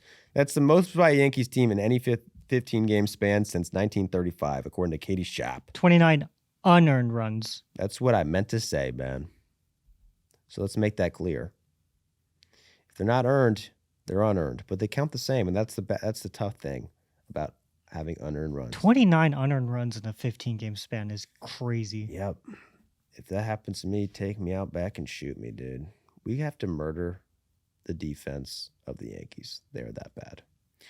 Also, the offense, also bad. Worst offense in baseball since June 20th. They are last in runs, last in on-base percentage. Their best hitter since June 20th is Jason Dominguez. You want to guess what his OPS is? I would be dead if I had to guess. 616. That's the best hitter on the Yankees since June 20th. The 616 OPS. And Ben Rice has sucked since then, 529 OPS, and Cody Bellinger has sucked since then, 814 OPS. And I got to say, that's probably got to be the biggest fucking, sorry for cursing, issue with the Yankees is those two guys who have carried the offense all year. With Judge out, those two boys have been carrying. A lot of people don't even know Bellinger's got the best WAR on the Yankees. He's outpacing Schlittler and Ben Rice. And Schlittler might be the Cy Young winner. But none of those three guys have done good this week. Lowest bullpen ERA since June 20th, and they're last in record. Ben Rice has been horrible since Judge went on the IL. Before Judge went on the IL on May 31st, Rice had a 2.5 F4. He had a 306, 397, 658 slash line. Since Judge went on the IL, so since June 1st, he's slashed 200, 298, 391. So he's been the 13th worst qualified hitter in baseball by F4. So he's been playing terrible defense. He hasn't played offense well. And this is a guy who probably should have been voted the All-Star starting first baseman over Vladdy. And he just can't hit without Judge. But he's their daddy. Vladdy is their daddy, so Blue Jays over Yankees. Do you think it's time to kill Ben Rice? I think it might be time to sit Ben Rice a day or two. I think we kill him. But then who plays offense for the Yankees? Someone better at fucking hitting. I'll do it. In 3 weeks, the Yankees have gone from being 18 games over 500 to being, and they were in first place, 3.5 games above the Rays, to being 9 games over 500 and being 4 games behind the Rays. They go from 3.5 games up to 4 games behind. Because as the Yankees have sucked cock, the Rays have gotten their cock sucked. You know, it's a yin and yang situation. So the best record in baseball since June 24th, that started an 8-game win streak for the Rays. A lot of people don't realize this. The Rays in June had the AL Player of the Month, Junior Caminero, and the AL Pitcher of the Month, best position player and best pitcher. And they only went like 500 in June, which is funny, but they did have the best player and the best pitcher. 5 starts with a .82 ERA for Drew Rasmussen, and Junior Caminero batted .327, slugged .673 with an OPS of 1,075. 10 homers, 2 for him in June. Check this out. So on June 25th, Junior Caminero hits a home run, right? In the first inning off Seth Lugo, hits a home run. Comes up again in the 5th, hits another home run off Seth Lugo. Comes up again in the 9th, hits another home run. 3 home runs in 1 game. Next day, hits another home run. Day after that, hits another home run. The next day, hits another home run. Homers 3 days in a row versus the Diamondbacks. All 3 games of the series, homers, ding dong, in your mouth. Plays the Royals again the next game. Hits another home run. Then the day after that, he faces Seth Lugo again, hits a home run. So that's 8 home runs in 6 games. 3 of them were against the same pitcher. And ends up going to Houston, hits another home run in game 1. Then the next day, does it again, another home run. That is 10 home runs in 9 days for Junior Caminero, bro. And 11 home runs in 11 games. 11 for 11. You play 11 games, you need 11 home runs. You know what they do? They invite you to the home run derby, which Junior Caminero will be competing at. And if you know what's good for you, you might spread a little change on that.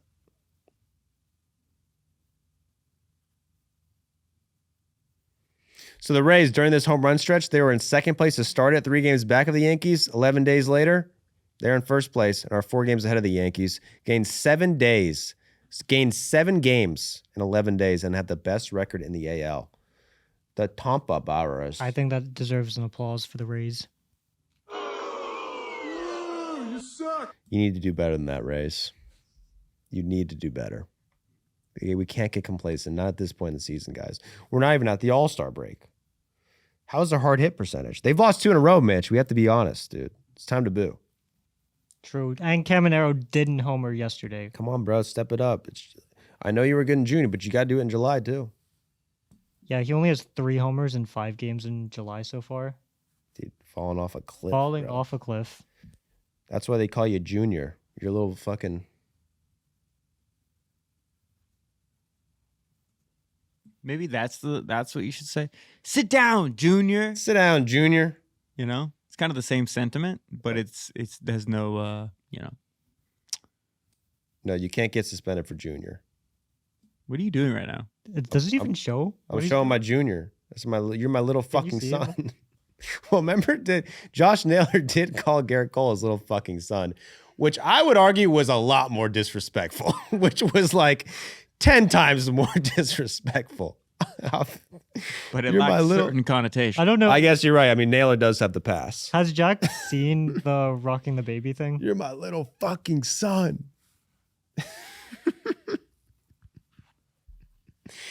Yeah, I would actually watch that. Did you also?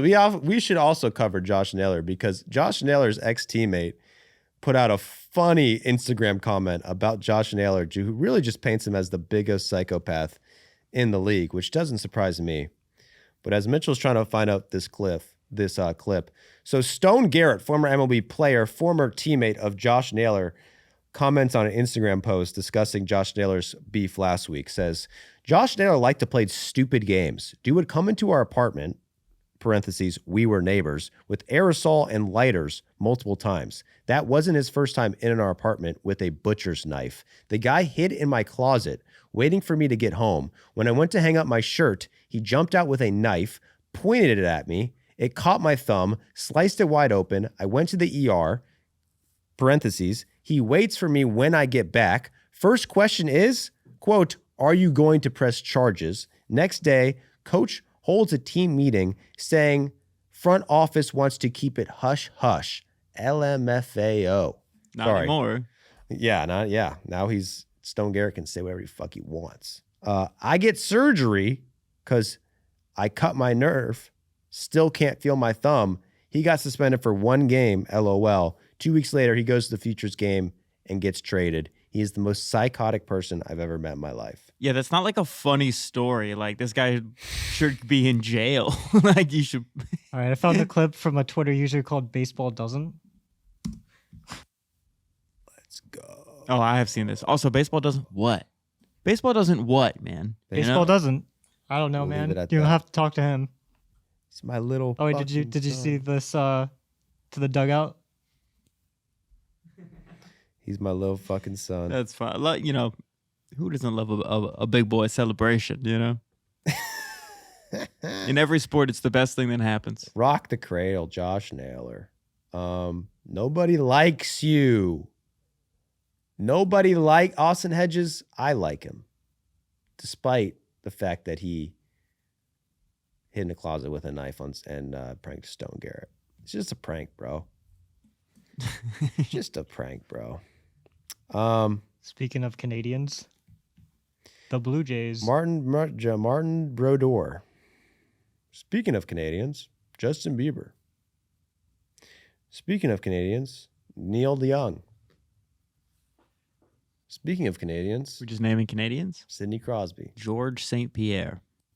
Speaking of Canadians, Seth Rogen. I fucking hate that guy, dude. You hate Seth Yeah, Rogen? he's a bitch. Cause what? Cause he smokes pot. He's cool. No, I like his movies. I think he's a He's a- bad. Did you watch The Invite? The Invite? It's a new movie. That guy fucking With- rubs me the wrong way, dude. No, with it's Rogan? nothing personal, bro. But the way he talks and laughs, I don't trust him, dude. As far as I can throw him. Couldn't do him far. No, because he's Canadian, and he smokes pot, dude. Is that cool now? Not to us. No. Pineapple Express, dude, and that movie Pineapple Express, he's got a little like high school girlfriend, and he smokes pot and he kills everyone. That's funny to you? The high school girlfriend element was supposed to be crazy, but you're right. That is kind of a weird choice for them to make. They're trying to get this shit in our mind. Oh, it's cool to smoke pot and kill people because and have a high school girlfriend. That's what Seth Rogen wants us to think. A lady, a cop, and a guy. Anyway, I'm more into Bullet Joe Rogan, the former Negro Leagues player, one of the best Negro Leagues player in history, who was the best hitter and pitcher in the Negro Leagues at the same time. That's the Rogan we should be following, not Seth Rogen and his hedonistic movies with cursing and pedophilia and drug use. Let's focus on what's really important, and that is the Blue Jays. Who come into the week 3-7 of the last 10, man. 6-game losing streak for the Blue Jays. Okay? Luckily they get to play the Mets, and they win 2 out of 3 against the Mets.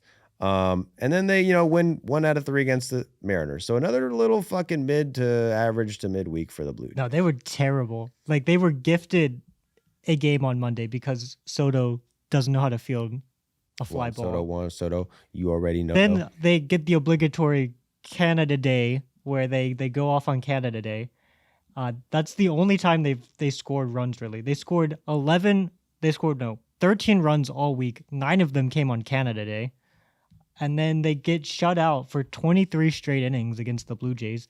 While people are pouring in from British Columbia and Seattle to see the Blue Jays, people have to come during the 4th of July week. They left Canada. They went to Seattle just to watch their Blue Jays not score.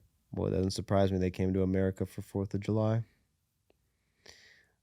And also, isn't it kind of suspicious that like Canadian Independence Day is like 3 days before? Do you think Canada is trying to upstage the U.S.? Yeah, I don't know anything about Canadian independence, nor do I give a fuck, to be honest. Not that there's anything wrong about being Canadian. But why are the Independence Days so close? If there's any people in the chat who know the answer, I would love to learn more. I know, and I would love for you guys to explain. We do love our Canadian listeners and viewers too. That they make up a big portion of our audience. But the 4th of July mogs them to death, bro. I mean, their actual Independence Day was like over 100 years later. So it's really, I don't think they really did it on purpose. 100 years later. Or maybe they saw the success of the 4th of July and went, we need something like that. Yeah, let's do it sometime around summer. Canada represents our second largest audience. Awesome. We love Canada. I love Canada. Oh, Canada. It's the only country I've been to other than the United States. But we've covered that before. I think every time they come up, I say that. I went there. I went to Canada. For 3 days one time. So, I don't act like I don't know what I'm talking about. When Canada comes up, it ain't my first rodeo, brother. I've been up there in the Great White North. And Trailer Park Boys. See, that's a good show. That's not some Seth Rogen bullshit. Trailer Park Boys. That's something I can get behind. Not Pineapple Express. Or Superbad or whatever. Which Superbad, I like Superbad a little bit. I don't think Superbad's related to Seth Rogen. Is he not in it? No, he's like a grown man. That's a movie about high school kids. But he is in it. Didn't he write it? He's like, yeah. Isn't that his thing? Yeah, he wrote it and he's the cop. Oh, right. Oh, shit. Jack, you're supposed These characters are based off of him and another dude. Interesting. Jonah Hill plays a character named Seth. Well, no. You can't win them all. Jack, you're supposed to be our movie guy. I've seen these movies. Seen them. They're basically 20 years old at this point. I also love Trailer Park Boys. Trailer Park Boys is probably got to be my top show. Funniest shit ever. This episode is brought to you by GLD. Guys, that is GLD. If you can see, I'm wearing GLD right now because I'm a man of taste, a man of swag. That nice little chain I got on right there, that is some jewelry straight from GLD. Yeah, and if you're watching on camera, you're thinking, wow, that looks nice. It really is. GLD, if you don't know what it is, you probably do. Some of the best, most fucking prominent people of all time are rocking them right now. You see them on the baseball field all the time, right? You know how baseball players get super particular about their gear, right? Their glove has to feel right. The cleats have to feel right. The bat has to feel right. Once you find something you love, it becomes part of your everyday lineup. And that's exactly how I feel about my GLD chain. Wear it every day just to rock, just because I rock with it. Just because all the compliments and swag I have. Look at that That's exactly how I feel about it. You already got your go-to sneakers. You got your go-to hoodie. You got your fitted hat you wear nonstop. Most guys are missing out on the finishing piece, your chain. That's where GLD comes in. GLD makes the kind of pieces that become part of your everyday lineup, not something you only wear once in a while. Just clean quality jewelry that instantly upgrades your fit the second you throw it on. Once you add a GLD chain to your rotation, it's game over.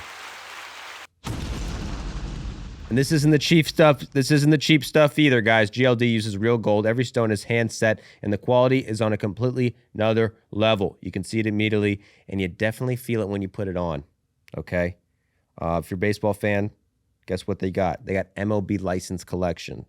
Get a Cubs chain, get a Red Sox chain, get a Yankees chain, get a Blue Jays chain, get a Rockies chain, get a Braves chain, or get a pendant, get a chain, get a bracelet, get even shoelace charms.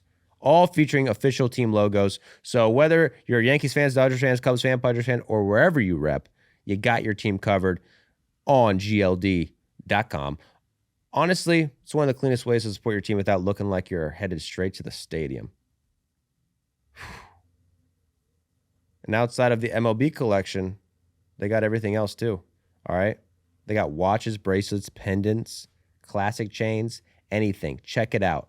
This isn't just hype. GLD has over 2 million customers, more than 50,000 five-star reviews, been worn by Justin Bieber, Malik Neighbors, ever heard of him? Micah Parsons, ever heard of him? ASAP Rocky, ever heard of him? And Joey from Baseball Doesn't Exist. Also plenty more. Best part, every single piece is guaranteed for life, so you don't have to, so if you're trying to level up your style for summer, or you just want a clean way to rep your team this season, GLD is the move. All right? So level up your lineup with GLD. For limited time only, new customers are getting an insane deal. Use code PDE to get 40% off at GLD.com. That is 40% off with code PDE at GLD.com. After your purchase, they're going to ask you where you heard about them. Please tell them PDE. Please support our show. Go to GLD.com and use code PDE for 40% off. Thank you. But we're going back to Baltimore, man. Orioles. Mitchell, tell me something about the Orioles, man. Tell me what they did this week. I'm ignorant on the Orioles this week. Samuel Basallo, he hits a home run 2 days in a row. The second day he hits a home run, he's got this interesting celebration with Adley Rutschman, if we can switch it over. Did you see this? They had a dick tip touch. Boom. So they're touching dicks in Baltimore. Basallo. It's a catcher on catcher thing too. If he hits a home run, he goes, Babayo, instead of Basayo. Basayonara. So many ways you could go with that. Basayo. So good job he's hitting. Overall, though, they had a pretty midweek. They went 3-3. Trevor Rogers has kind of returned back to being a good pitcher. He had that run of like 6 starts where he was the worst pitcher in baseball. He has a 1.77 ERA over his last 6 starts. But then, they lost the series to the White Sox, and then they won a series against the struggling Reds. So, overall, average. Overall average, yeah. The 7 games below 500, 1.5 game back of the Blue Jays, but only 3.5 games back of the wild card spot. Everyone's in it in the AL East, but they're not doing themselves any frickin' favors right now. None of these teams really. Only team that really playing well is the Rays. The American League is just the worst I've ever seen of a league. It makes you embarrassed to be an American. The Red Sox, last week or whatever, had one of the worst. They're still in last place in the American League East, 4 games from a wild card spot. If the Orioles win 5 games in a row, right, they're in a wild card spot. And they're not a good team. Well, they're not necessarily. They're not a bad team. If they win 5 games in a row, that doesn't necessarily put them in a wild card spot. Doesn't necessarily, but with the way the American League works, you just one team wins a bunch. It's like how we didn't realize the Rangers were in first place last week. Yeah. And now they're not in first place. The Seattle Mariners are in first place, man. But speaking of the different team. Speaking of the AL West. We're not going to the AL West. Oh, we are going to the AL West. We're going to Sacramento. Sacramento fans got fucking pissed. So this game, This was hard to watch. Fans started chanting shame at the Marlins manager, and fans started leaving the games early. They could not watch because the Marlins made a controversial move. So Yuri Perez is 6 outs away from making history. The Marlins take him out of the game. A's fans lost their shit. So Yuri Perez, if you recall, was a beast his rookie year. 20 years old at 3.15 ERA, then missed a year with Tommy John, came back last season, sucked. Well, I guess he didn't suck. 4.25 ERA, which isn't the worst, but only threw 95 innings. And had a tough start to the season this year. Went on the IL with a 4.67 ERA. So he missed a month with a leg strain and then came back this month, right? Has 2 starts, does well in both of them. Then makes his 3rd start on Sunday against the Athletics and goes off. So he strikes out 4 of the first 9 batters he sees, finishes 7 innings without giving up a single base runner. So he has 7 strikeouts in 7 innings, has a perfect game through 7 innings. There's only been 24 perfect games in history. So this is potentially history. He only has 92 pitches, and the Marlins take him out of the game with 92 pitches, bro. And what do the Athletics fans do? Can we play the Athletics fans?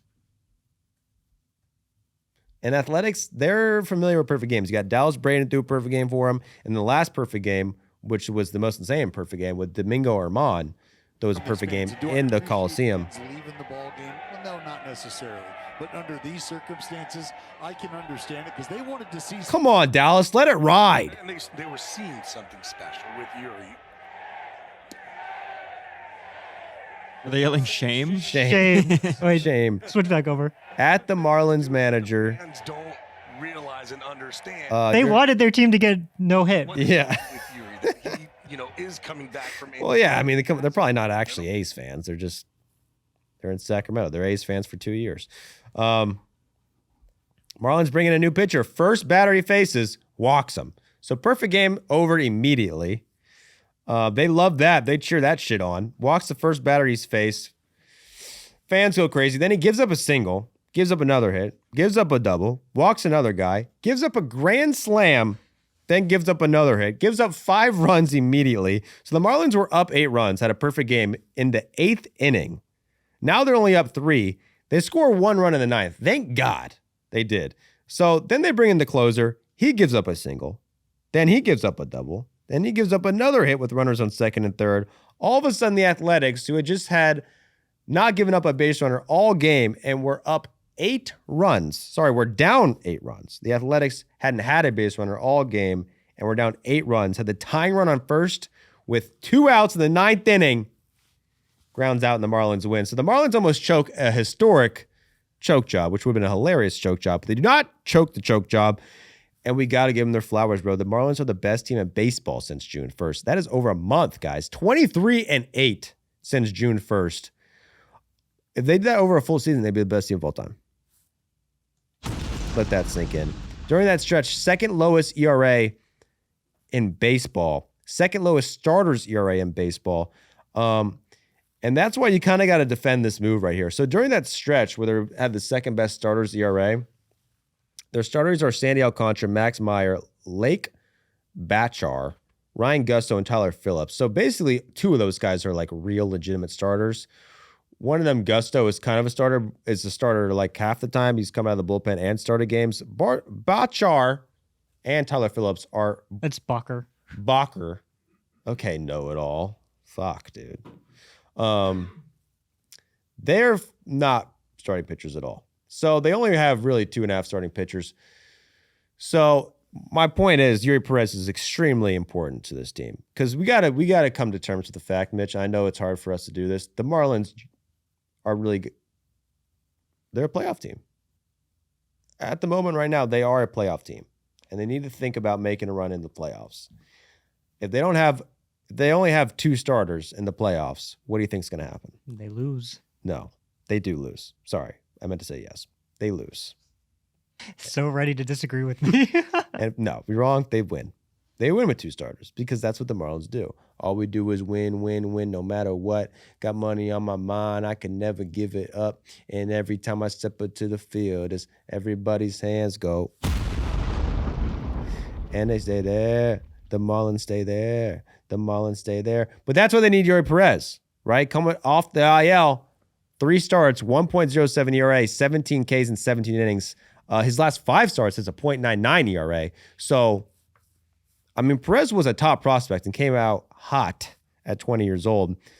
Battled injuries since then, but looking good, bro. I mean, if he's actually legitimately a good pitcher, that changes the Marlins a lot for me. I mean, if you're in a series with the Marlins and you're facing Alcantara, who I know hasn't been amazing, but still, former Cy Young winner, and Yuri Perez at full power, that is a big difference than Max Meyer, Lake, what's his name, know-it-all? Bacher, Ryan Gusteau, and Tyler Phillips.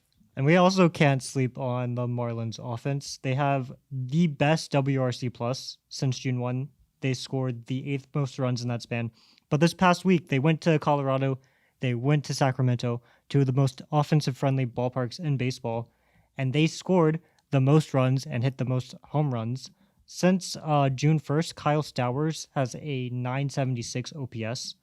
They have Otto Lopez, Xavier Edwards, Liam Hicks, Griffin Conine's back. The offense is like, you look at their lineup and they've just got a bunch of guys with OPS pluses above 100. Yeah. The Marlins have done it with what? The lowest payroll in baseball, right? I think so. Hey, Florida baseball right now is pretty fucking good. I mean, it could be Tampa Bay, Miami World Series. And Manfred will do everything he can to avoid that. But that would probably be the least watched World Series of all time. You imagine a Tampa Bay, Miami World Series? But would it save baseball from a lockout? Yes. Why would it, though? Just because small market teams? Small market teams? But would that actually... No, I mean, there's not going to be baseball for like 50 years after this season. But I'm like trying to like piece together the logic there. I feel like there is like the biggest argument for the owners right now is if the Dodgers three-peat, yeah. The owners can be like the poor owners, you know, the lower billionaires, not the billionaires. They can be like, we can't afford to put a good team together. We need a salary cap. Yeah. If without the salary cap, teams like the Dodgers can just outspend us all, and they're guaranteed to make the playoffs every year. Which is funny because, you know, the Mets have the second highest payroll in baseball, and they are not doing anything. But with 2 or smaller market teams, theoretically the argument could be no need for a salary cap if the best teams in baseball can have a low payroll. But I mean, it's not going to work. There's still going to be a lockout in December. I'm looking forward to it. Just 90 days off, 100 days off. I hope we get the whole next season off, dude. No work. If there's a lockout, we missed the whole next baseball season. That means no work, dude. That's crazy, man. So good. What are we gonna do? It's like a snow day. And yeah, so the Marlins. Don't look now, but the Marlins are now 7 games over 500. If you look now, 4.5 games back of first in the East and tied for 3rd in a wild card spot. So shout out to the Marlins, who are doing great. And then also shout out to the Mets, who have been goddamn fucking terrible, brother. The Mets. Hard to watch the Mets right now. So they went in the week losing 8 of their last 9 games. They made 6 errors in 1 game. The next day, they make 2 more errors. That is 8 errors in 15 innings and 9 errors in a single series. In the midst of all that, they fire their manager. And then this week, entering the week, they go to Toronto to start a brand new series with a brand new manager. And in the very first batter of the game, George Springer hits one to left. Gets past Soto, all the way to the wall. AJ, do we have the clip to show this? This is a great one, though. AJ Ewing then bobbles it, and George Springer hits an inside the park homer on the very first pitch of the game. So the Mets, it gets even fucking worse. The fact that this, not the very first pitch, first batter of the game, the fact that this happened, the first batter of the game, after the Mets had just embarrassed themselves to the 10th degree, is a level of Mets that just doesn't happen to any other team. And it is... I feel like we got to do a study. Like, what the fuck is it with the Mets where they really are the most like, this only happens to the Mets. And there's no explanation other than. They're the Mets. They're the Mets. We've seen bad baseball teams, but I don't think the Rockies and the White Sox had two of the worst seasons in baseball history back to back. But they weren't paying $400 million. And I don't think they had as many embarrassing moments as the Mets constantly do. Maybe they do. We're just not paying attention. The Mets, obviously, we pay a lot more attention. They're in New York City. They got Juan Soto. They got a massive payroll. They're underachieving like crazy. They got Frank the Tank. But maybe we're not paying attention. But it seems to me like their downfalls are on another level. And I'm not breaking news here. So they do that. They fuck that up. Then that same day, Ronnie Mauricio hits Francisco Alvarez on the on-deck circle. So he's warming up, swings his bat, and just hits his teammate. When it rains, it pours. Later in the game, Lindor gets pissed off at Andy Green, the new manager, already in his fucking third game. He's taking out Sean Manaea. Lindor is visibly pissed that he's taking out Sean Manaea, who has only 90 pitches in 5 2/3 innings. He's taking him out. So he's mad he's getting taken out of the game. The very next batter, after he takes him out of the game, Lindor makes an error. So that's pretty embarrassing. You're mad at your umpire for being taken a pitcher out of the game, and then the new pitcher comes in, you instantly make an error. So they lose 2 out of 3 to the Blue Jays, go to Atlanta. Eli White hits a ball to center field. Mets make another embarrassing error with the bases loaded. This costs them 2 outs. Sorry, this is with 2 outs. This costs them 3 more runs. So that's another error. They lose the first 2 games of the series. So even worse. Then on Sunday, Mark Vientos, who they're forcing to play first base, makes another error at first. Now, his defensive metrics got to be the worst. He might be the worst defensive first baseman I've ever seen. He gets this ground ball, and this should be a routine ground ball for a fielder. He falls on his ass, can't pick the ball up, and it's an error. Yeah. I looked it up this morning. He's tied for the worst first baseman in all of baseball by outs above average. But I refuse to believe that this guy is just as bad as like Bryce Harper, because there's no way Bryce Harper's fallen on his ass like that. I mean, he's made some insanely embarrassing, but I think it's got to be a mental thing at this point, because we had that video of him earlier in the year, like tripping over the bag, missing it. We have him make 2 or 3 errors last week. We have him make this bad play. He also couldn't handle a ball from the pitcher thrown to him on Sunday. Or this is also on Saturday? This is Saturday, so this is the day before he falls on his ass. Yeah. This is a play that 99.999% of first basemen make. I don't know about that. It's a single hop.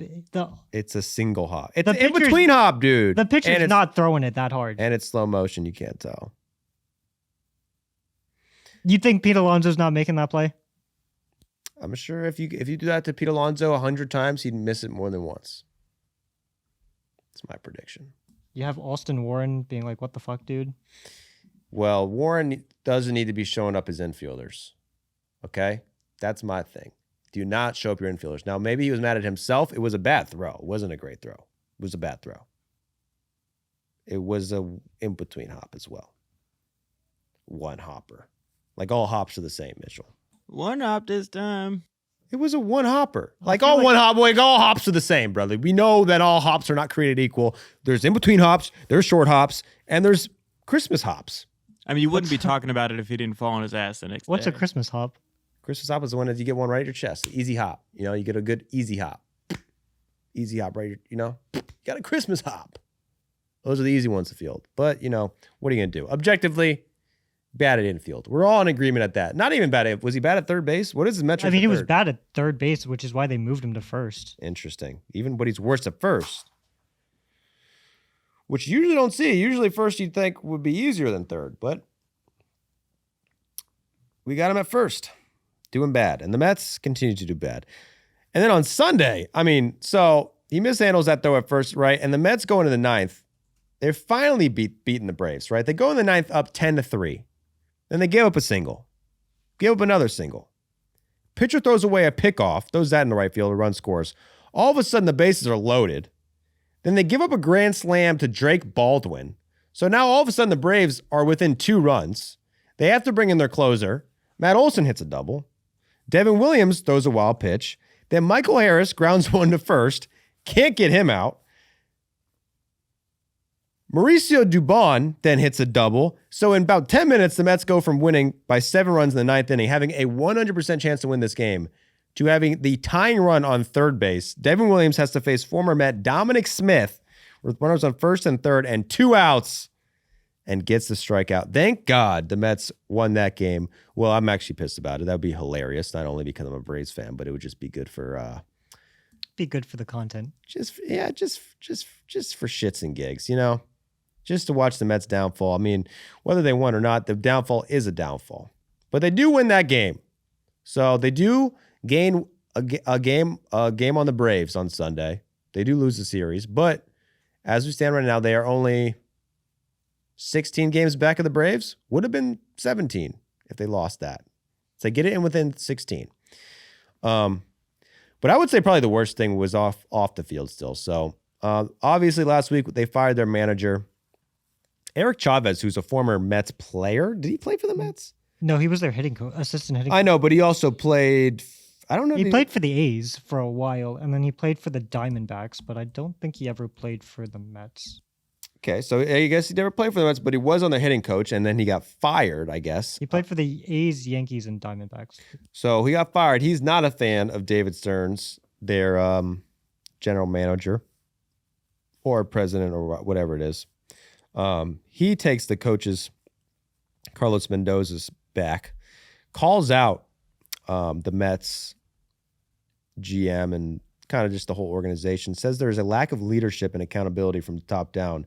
An assistant GM would sit there with him. What he's referring to is he basically goes on this like big expose kind of talking about the Mets situation from the insider's perspective and talking about all like the problems going on in there. And he was describing how Juan Soto last year when he got to New York and was like not enjoying his time in New York at the start of the season. If you recall, it was obvious to everybody watching on TV and Twitter and everything that he was like depressed and not having fun. He would go in between innings in the clubhouse and basically sit by himself in the games, in the clubhouse by himself. And then Chavez, who says he loves Juan Soto, doesn't have anything against him, says that the assistant GM would go in there and sit with Soto, which was bad leadership. He should have went in there and told him, hey, man, get out there with your teammates. So that's a bad look. Your star player does not want to be in the dugout with the rest of the team. Then Steve Cohen has an interview too. I don't know why he does this interview, but he does an interview with the New York Post. Says, quote, he's extremely worried about the near future. So the owner of the Mets is now worried about the future. He does make a comment about the farm system being degraded right now, and then makes this comment, which was the big one. He says, I am told and believe strongly that these guys, referring to Lindor and Soto, are getting along much better. And so I just don't see that as an issue anymore, which is funny because a lot of people speculated that they hated each other, but there was never any like real concrete evidence of them hating each other. It would just be like maybe like a side eye, or they didn't have a good handshake. You never saw them hanging out. Then the owner comes out and being like, they get along much better now. So which kind of just like says, oh yeah, they did hate each other. At least they used to. Which I fucking knew. Yeah. But now it's out there. The manager says it. Now Soto's got to answer questions. Soto says, quote, when you meet a girl, you don't start kissing her right away. Oh no, the Mets. He'd like you to believe that they have no issues all year and that they just didn't get to know each other yet, you know? They're taking it slow. It's like when you meet a bitch, you know? That's what Soto's saying. You don't just kiss her right away. You fucking, give her... You take her to dinner. You give her a handshake. You get to know her. Sometimes you got to hit her with that. You get her political beliefs. You ask her what her body count is. And then maybe you give her a Because if you're smooch. worst, you're last. That's all according to Juan Soto. I didn't say that. But yeah. So things are looking bad in New York. But will things get better? Because I saw something funny. Remember last year they were saying like that Lindor's wife was like causing issues? Yeah. Was she the one with the podcast? Yeah, she had a podcast, and I don't know. I don't think she ever said anything on her podcast that was controversial. She never pulled off fucking. Who's the comedian? You know what I'm talking about? His wife had a podcast, and then it was like a big deal. Anyway. Oh, the guy from Schultz's podcast. Yeah. Well, they didn't pull one of those guys, but I forgot what my point was. But there's always so many off the field things with the Mets, you lose track. There was a point where Lindor's wife was like ruining the team for some reason. I think we were maybe making it seem like that was the case. Well, it wasn't us. No, the New York media. The New York media was like this. And we just parroted what the New York media said. I forgot why I brought that up. Oh, you know the New York Mets new manager is married to Tommy Lauren. You know Tommy Lauren? I don't. The fucking like conservative talk show host. You remember this lady? That's not the manager. It's not the manager. It's JP. Okay, I was gonna say. Arincida. Okay, that makes more sense. But he is employed by the Mets. He is the catching coach. Because that cracked me up when I saw that. I'm like, oh my god, her and Lindor's wife is gonna have a big problem. You think for the Mets picnic, they sit at the same table? It gets it gets too political, guys. We gotta focus on baseball. Because, I mean, that's why Nimmo and Lindor didn't get along, right? Or McNeil. It was Nimmo. Nimmo was the guy who they said they fought over Trump in the clubhouse. Either way, if there's a beef to be had, it's going to happen in the New York territory. But let's move on to the Braves, dude. The Braves lose to the Cardinals. But thankfully, they get to play the Mets. What's happening to the Braves offense, bro? So they sucked in June. They were the worst offense in baseball in June. And they went the entire month without scoring more than 7 runs. Against the Mets, they score 14 runs on Saturday and 9 runs in their loss on Sunday. For like a 3-week period, Matt Olson, Ozzie Albies, Michael Harris, and Austin Riley just did not. No, Ozzie Albies did homer. He was the only guy who could homer. Aussie, hey. Ozzie. All of them homered this week, so maybe they're turning it around. Drake Baldwin had a terrible stretch when he got up off the IL, and now he's hit a homer. He's starting to get on base more. Hit a grand slam. Their pitching sucks. Well, Martin Perez yesterday. Perez basically has been the Braves' second best starter for over a month now. He gets hit on the wrist by Soto on a comebacker. Now he's on the IL. So right now the Braves starting rotation is Chris Sale. And then Bryce Elder got skipped, so we don't know if he's in there. Grant Holmes made a appearance out of the bullpen. Strider's injured. J.R. Ritchie is coming out of the bullpen. Ronaldo Lopez is starting again. They're gonna need some starters at the deadline. well, we got a lot of options. Scooble snacks. I don't know. I haven't even thought of the deadline yet, to be honest. Who's available, who's not. It's like with the expanded playoffs, especially with the American League right now, it's like everybody's in the playoff race where it's like, is anyone going to be available? Or is every team just going to hold on to what they got because like there's like no team that's out of it? So basically right now, I would say the Mets are out of it. Mets, yeah. The Rockies are out of it, but I mean, who goes to the Rockies for starting pitching? Lorenzen? He gets traded every deadline. I mean, he's been dog shit this year, but it's Coors. So. And then I would say in the American League, definitely out of it are the Royals and the Angels. And then everybody else, you would say, maybe. I mean, I guess the Giants. I guess we could say the Giants are out of it. Giants might want to. Giants probably definitely want to trade some guys. They're dying to trade some guys. Yeah. Mets want to trade some guys. They got some guys. Peralta. Are they going to trade in the division though? It happens. We'll see. The good news for the Braves is they get to play the Mets again today. So they get a Monday game against the Mets. I hate these games. Why, man? It's a wraparound series, and you get a 7:00 game, and you're like, the series isn't really truly over, you know? It feels like it's over, but it's not over. It's only just begun. A lot can happen tonight. And yeah. So then let's move on to the Phillies, bro. the Phillies, who are encroaching on the Braves' territory. They split a series with they split the poop series. And then did they play 3-game series? No, so they go to Kansas City. They're They playing that play game today, huh? They get Friday off, which is just unheard of in baseball because of the World Cup. And so they're playing Saturday, Sunday, and then the series ends today. But they split those first 2 games. So I would say this is like the first mediocre week the Phillies have had in a while. Yeah, they're not used to it. They didn't gain any ground on the Braves. If anything, they lost ground on the Braves, right? I think they lost half a game, which I think is the first time they've lost ground on the Braves going into a week since May. Yeah, I mean, let's just face the facts, dude. Since June, the Phillies and the Marlins have been the 2 best teams in baseball, both out of the East, and the Nats haven't played that bad either. So, I mean, the NL East right now, as it stands, I don't know, bro. Have we surpassed the Central as the best division in baseball? Like, what would you? I would say 100%. The Mets do drag the NL East down in terms of overall record at this point. Okay, but we can't go off record. And then the Brewers are really good. Yes. So the gap between the Brewers and the Reds is 14.5 games, and the Brewers have 55 wins. But in a head-to-head matchup right now, they're going to a playoff series, best of 7, and it's Brewers versus Phillies. Who you picking? I mean, I'm picking the Brewers. Really? I would say Vegas would favor the Phillies, but I mean, you're not wrong. What's lost in the Phillies' run over the last, since they fired their manager, is the offense hasn't been exceptional.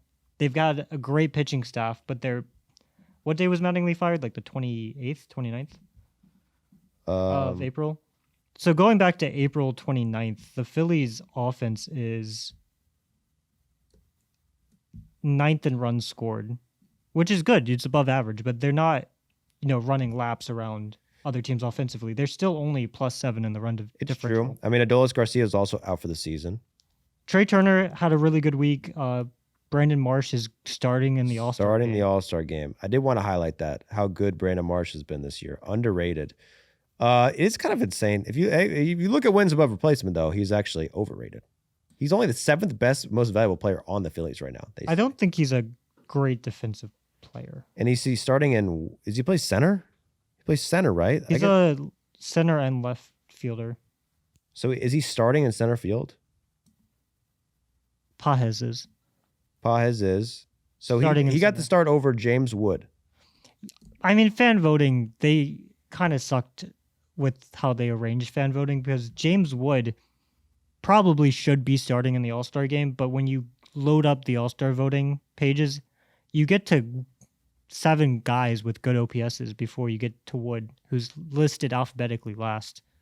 So you think it's a listing issue? I think it's a listing. It's not like a conspiracy, but like W national comes last. Wood comes last. He's the very last player listed in the All-Star voting.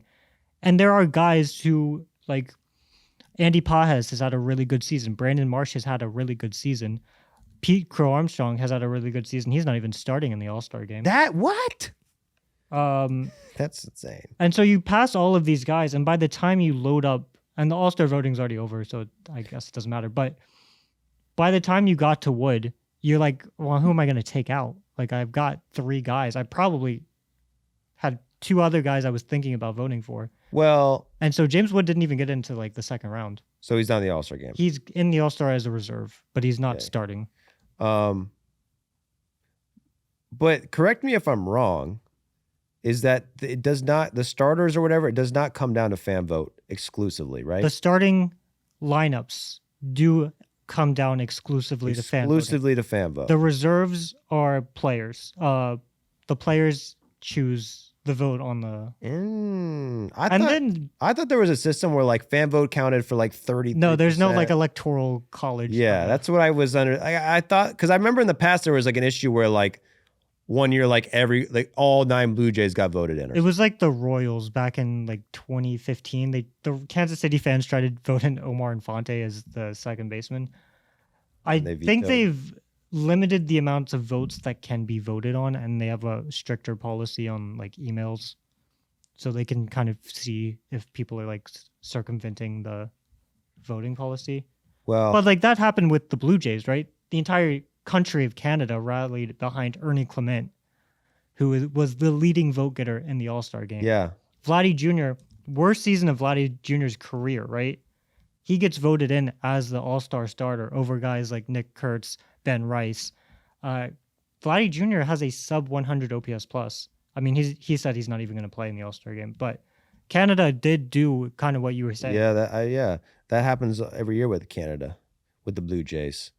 But I mean, looking at it now, bro, Brandon Marsh, and not just outfielders in baseball, outfielders in the National League, according to Fangraphs WAR, is the 12th most valuable outfielder. Yet he's starting the All-Star game, which I'm not that mad at because he does lead the league in average.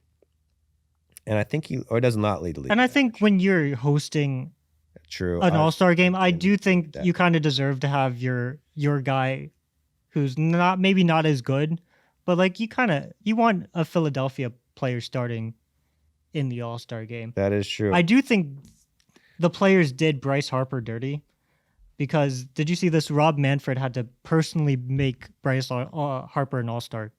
And so a couple of years ago, they had this commissioner pick. And so the commissioner could pick a player for the All-Star game who maybe might not deserve being an All-Star, but like they're celebrating their career. You get the freaking... So you got Pujols and Miguel Cabrera in 2022. Pujols ended up having a great season, but both of them at the time were not All-Stars. Well, Pujols got it the year before he had the great season, if I remember. No, it was correctly. 2022. It was his last year Cardinals. But didn't okay. Pujols ended up going on this insane run after the All-Star break. Maybe he had some juice balls. Maybe he changed his swing because of the home run derby. But he made his final All-Star game in 2022 because of this commissioner pick. And so it doesn't feel as valid of a pick because the commissioner is just like, we're choosing this player because of achievements and the players didn't want this guy in the All-Star game. Bryce Harper got that pick this year, but Bryce Harper has also been very good this year. So it looks like a fraudulent All-Star pick, but he actually deserves to be there. Interesting. I guess we'll go more in depth on the All-Star stuff maybe next ep because I haven't really looked at it.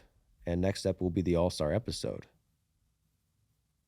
All-Star preview-ish. Next ep will be the All-Star episode, bro. Fucking tune in. By that point, U.S. will probably be in the World Cup final. Against who? Who do you think? England. We're gonna have to whoop them twice. 3 times if you count War of 1812. No big deal, bro. All right. So congratulations to Brandon Marsh, even though you don't really deserve it. James Wood, you got snubbed. Pete Crow Armstrong, you got snubbed. Love you guys. But the Phillies, anything else you want to talk about the Phillies? No, this was a weird week. They just didn't do that much. You want to move? Well, they only played 5 games. I guess you did have this beef with Zach Wheeler. I didn't see this. So Zach Wheeler, I had no idea about this streak. He had a 53-game streak of pitching at least 5 innings. 64th longest in MLB history, which doesn't sound that great, but when you consider that these days starting pitchers don't pitch that long, 64th is actually incredible for a starting pitcher. So he gets to the 5th inning. He's got 2 outs, but he gets runners on, and Don Mattingly takes him out of the game. And Wheeler said afterwards that he was upset and he felt like he had earned the chance to get the next batter out. Mattingly said that he hadn't spoke to Wheeler after the game yet, and he understood that Wheeler was mad at him, but that Wheeler was at 104 pitches, and he didn't want to risk injuring Zach Wheeler, who has been incredible after coming back from an injury. Yeah, they thought he might never play again. It was really like a toss-up. You had guys like Steven Strasburg, who literally pitched 1 game after this injury, and then I forget who the other guy, a Diamondback, who has pitched decently since then. But Wheeler was pissed off.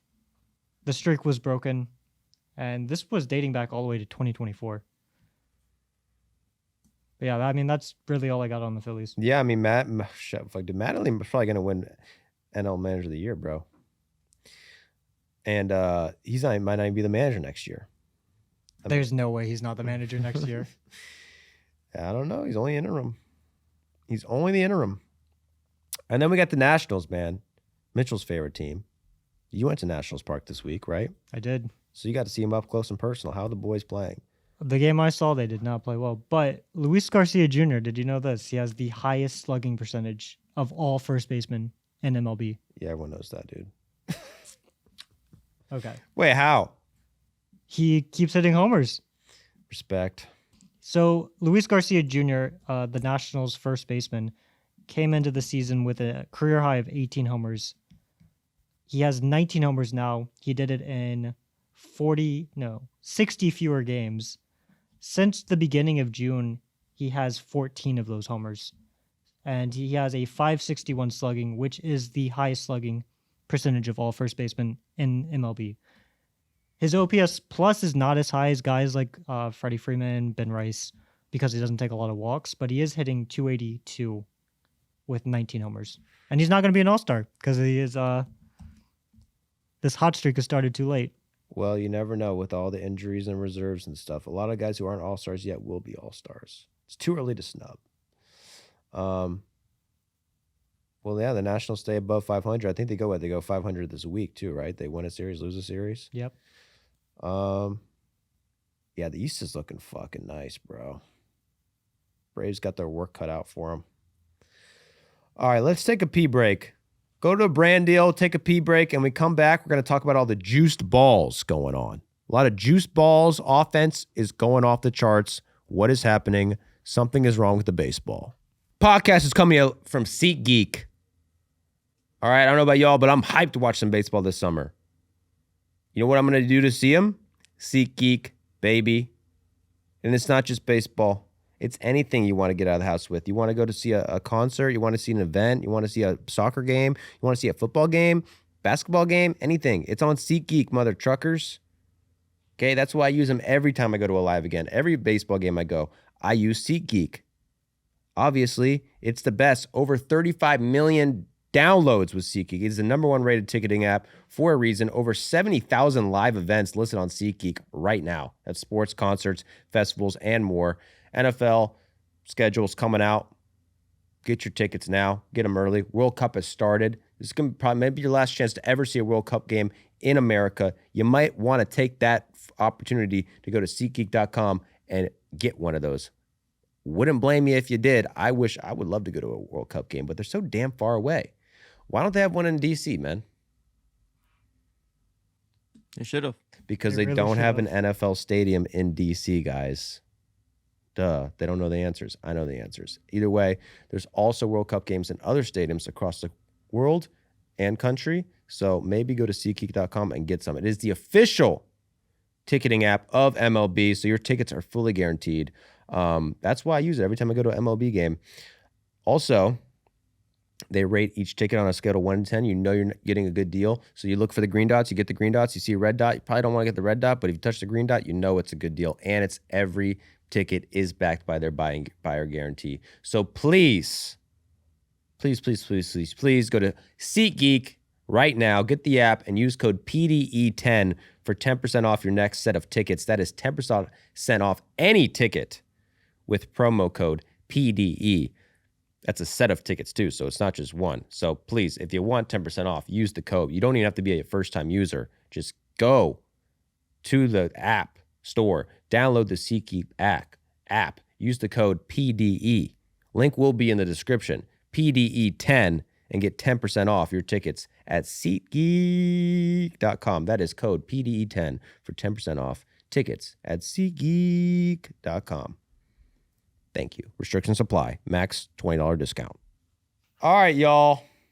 So there's more juice balls, apparently, in MLB. There's been a recent development. So the balls all of a sudden are fucking flying out the ballpark, which they weren't the first few months, but now they are. They're going farther than ever in June. MLB admits there's a manufacturing issue that changed the balls. So we know there's some issues with the balls. However, MLB says that the issues with the balls aren't affecting how far they're going. So they admit there's issues with the balls and manufacturing, but say there's no evidence that they're actually going farther because of this issue. The question is should we believe the MLB or are they fucking with the balls? A lot of people are going to say, we don't believe the MLB. Fuck you, stop fucking with our balls. And here are the stats that prove the balls are going farther. There were less barrels in June than there were in May. Hard hit percentage slightly went down in June. Expected slugging was exactly the same. However, there were 159 more home runs hit in June than there were in May. So despite expected slugging being exactly the same, actual slugging went from 389 in May to 420 in June, and that is a sizable jump. Now, if you remember, if you're paying attention, on June 2nd, there was a clip of Ronald Acuna Jr. in the dugout, like looking at these two balls, and everyone's like, what is this spacehead doing, this character? He's looking at the balls. Put the balls down, Ronald, and pay attention to the game. Afterwards, he was asked, why are you dissecting these balls so closely, Ronald? He says, one looks bigger than the other. And if you go back to that shot, one definitely looks bigger than the other. So this ball looks way bigger than this other ball. The right one, right? The right ball looks huge. And it's further away from the camera. It should look smaller. Interesting. So one ball looks bigger than the other. Tarek Skubal later comes out and says, quote, the baseballs are doing some weird things. Look at the numbers and tell me that something is not going on. And something is definitely going on. So MLB tracks the amount of drag on each baseball. Drag, that's basically a stat or whatever that detects the spin and velocity of the baseball and measures how much velocity the ball loses as it travels through the air. So a ball with high drag will lose velocity at a higher rate and die in the air, while a ball with low drag will not lose velocity as fast, therefore travel farther. So two balls can be hit at the same exact X velocity and launch angle, but go completely different distances based on the drag of the ball.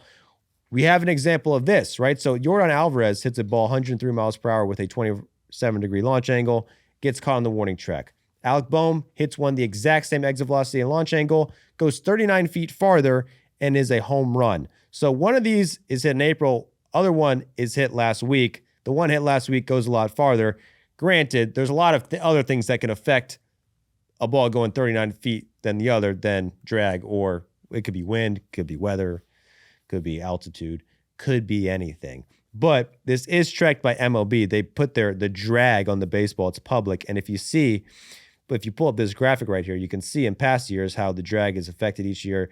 A lot of times you'll see there'll be less drag in the summer months in the middle of the season, then more drag towards the end of the season, a lot more drag in the beginning of the season because it's colder.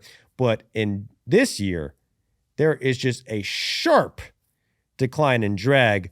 So these balls are going fast and hard as fuck out the stadium. And writer for The Athletic, Eno Saris, noticed this. So he notices this trend. He reached out to MLB for comment, and MLB admitted to Eno Saris that in February, the league was notified by Rawlings, who makes the baseballs, that about 50% of the baseballs made for the 2026 season had, quote, excess oil from the yarn inside the baseball filter through the leather onto the cover of the ball, creating some yellow discoloration, essentially making the ball look slightly stained. So they're saying that the ball looks a little yellow now. They may accidentally made some yellow baseballs, which is what they did not want to do because they want the balls to be white. But according to MLB, because of lead times associated with baseball productions, baseball was basically forced to use these baseballs because they didn't have enough time to make any more. So they tell Eno Saris in The Athletic that these balls without staining will not be shipped until late 2026 season. The baseballs without the staining, so the new balls won't be coming in. So basically, there's going to be a new fucking crop of baseballs coming in at some point in 2026. They don't say when. Just whenever we run out of the new stained balls, we're going to bring in the new balls. So there's some new balls coming in. And it happens that the balls are acting differently, which leads people to believe are there new baseballs in MLB. So like I said, Eno Saris writes this article about this in The Athletic. He gets some comments. investigating this issue. An MLB employee, an anonymous MLB employee says, quote, "This is the craziest month of drag I've ever seen." Another anonymous MLB manager said that he's noticed more balls being thrown out by pitchers than any time he's ever seen before. So pitchers aren't liking the balls. MLB has noticed the drag's going crazy. However, MLB says in the article that they tested these balls in a lab and found no evidence that the stained balls act any differently than the balls in the past. Granted, the balls in June are definitely acting differently than the balls in the past, and this is not the first time this has happened in recent history. As if you remember, if you've been following the league, this happens fucking feels like every year now. There's either a juice ball or a dead ball. But going back a little bit, 2015, they had the largest second half increase in offense in history. People thought the balls were changed. In 2017, they had an MLB record for home runs in a season. People thought the balls were juiced. In 2019, everybody thought the balls were juiced. 2019 was the most juiced ball season we've ever seen. 10 players hit 40 home runs or more. 53 players hit more than 30 home runs that year. 4 of the top 5 team home run seasons in history of the sport happened in 2019, which is crazy. And more home runs were hit in 2019 than any season in history. So this is when the juice balls really became a story. And Rob Manfred at the time came out, said with absolute certainty that those baseballs are within specific limits.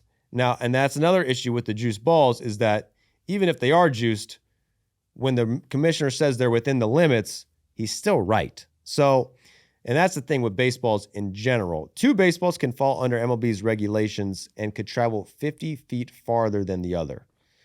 So I think that is kind of the unavoidable issue that we keep running into, is that these baseballs are not made by AI. They're not made by a machine. They're made by humans.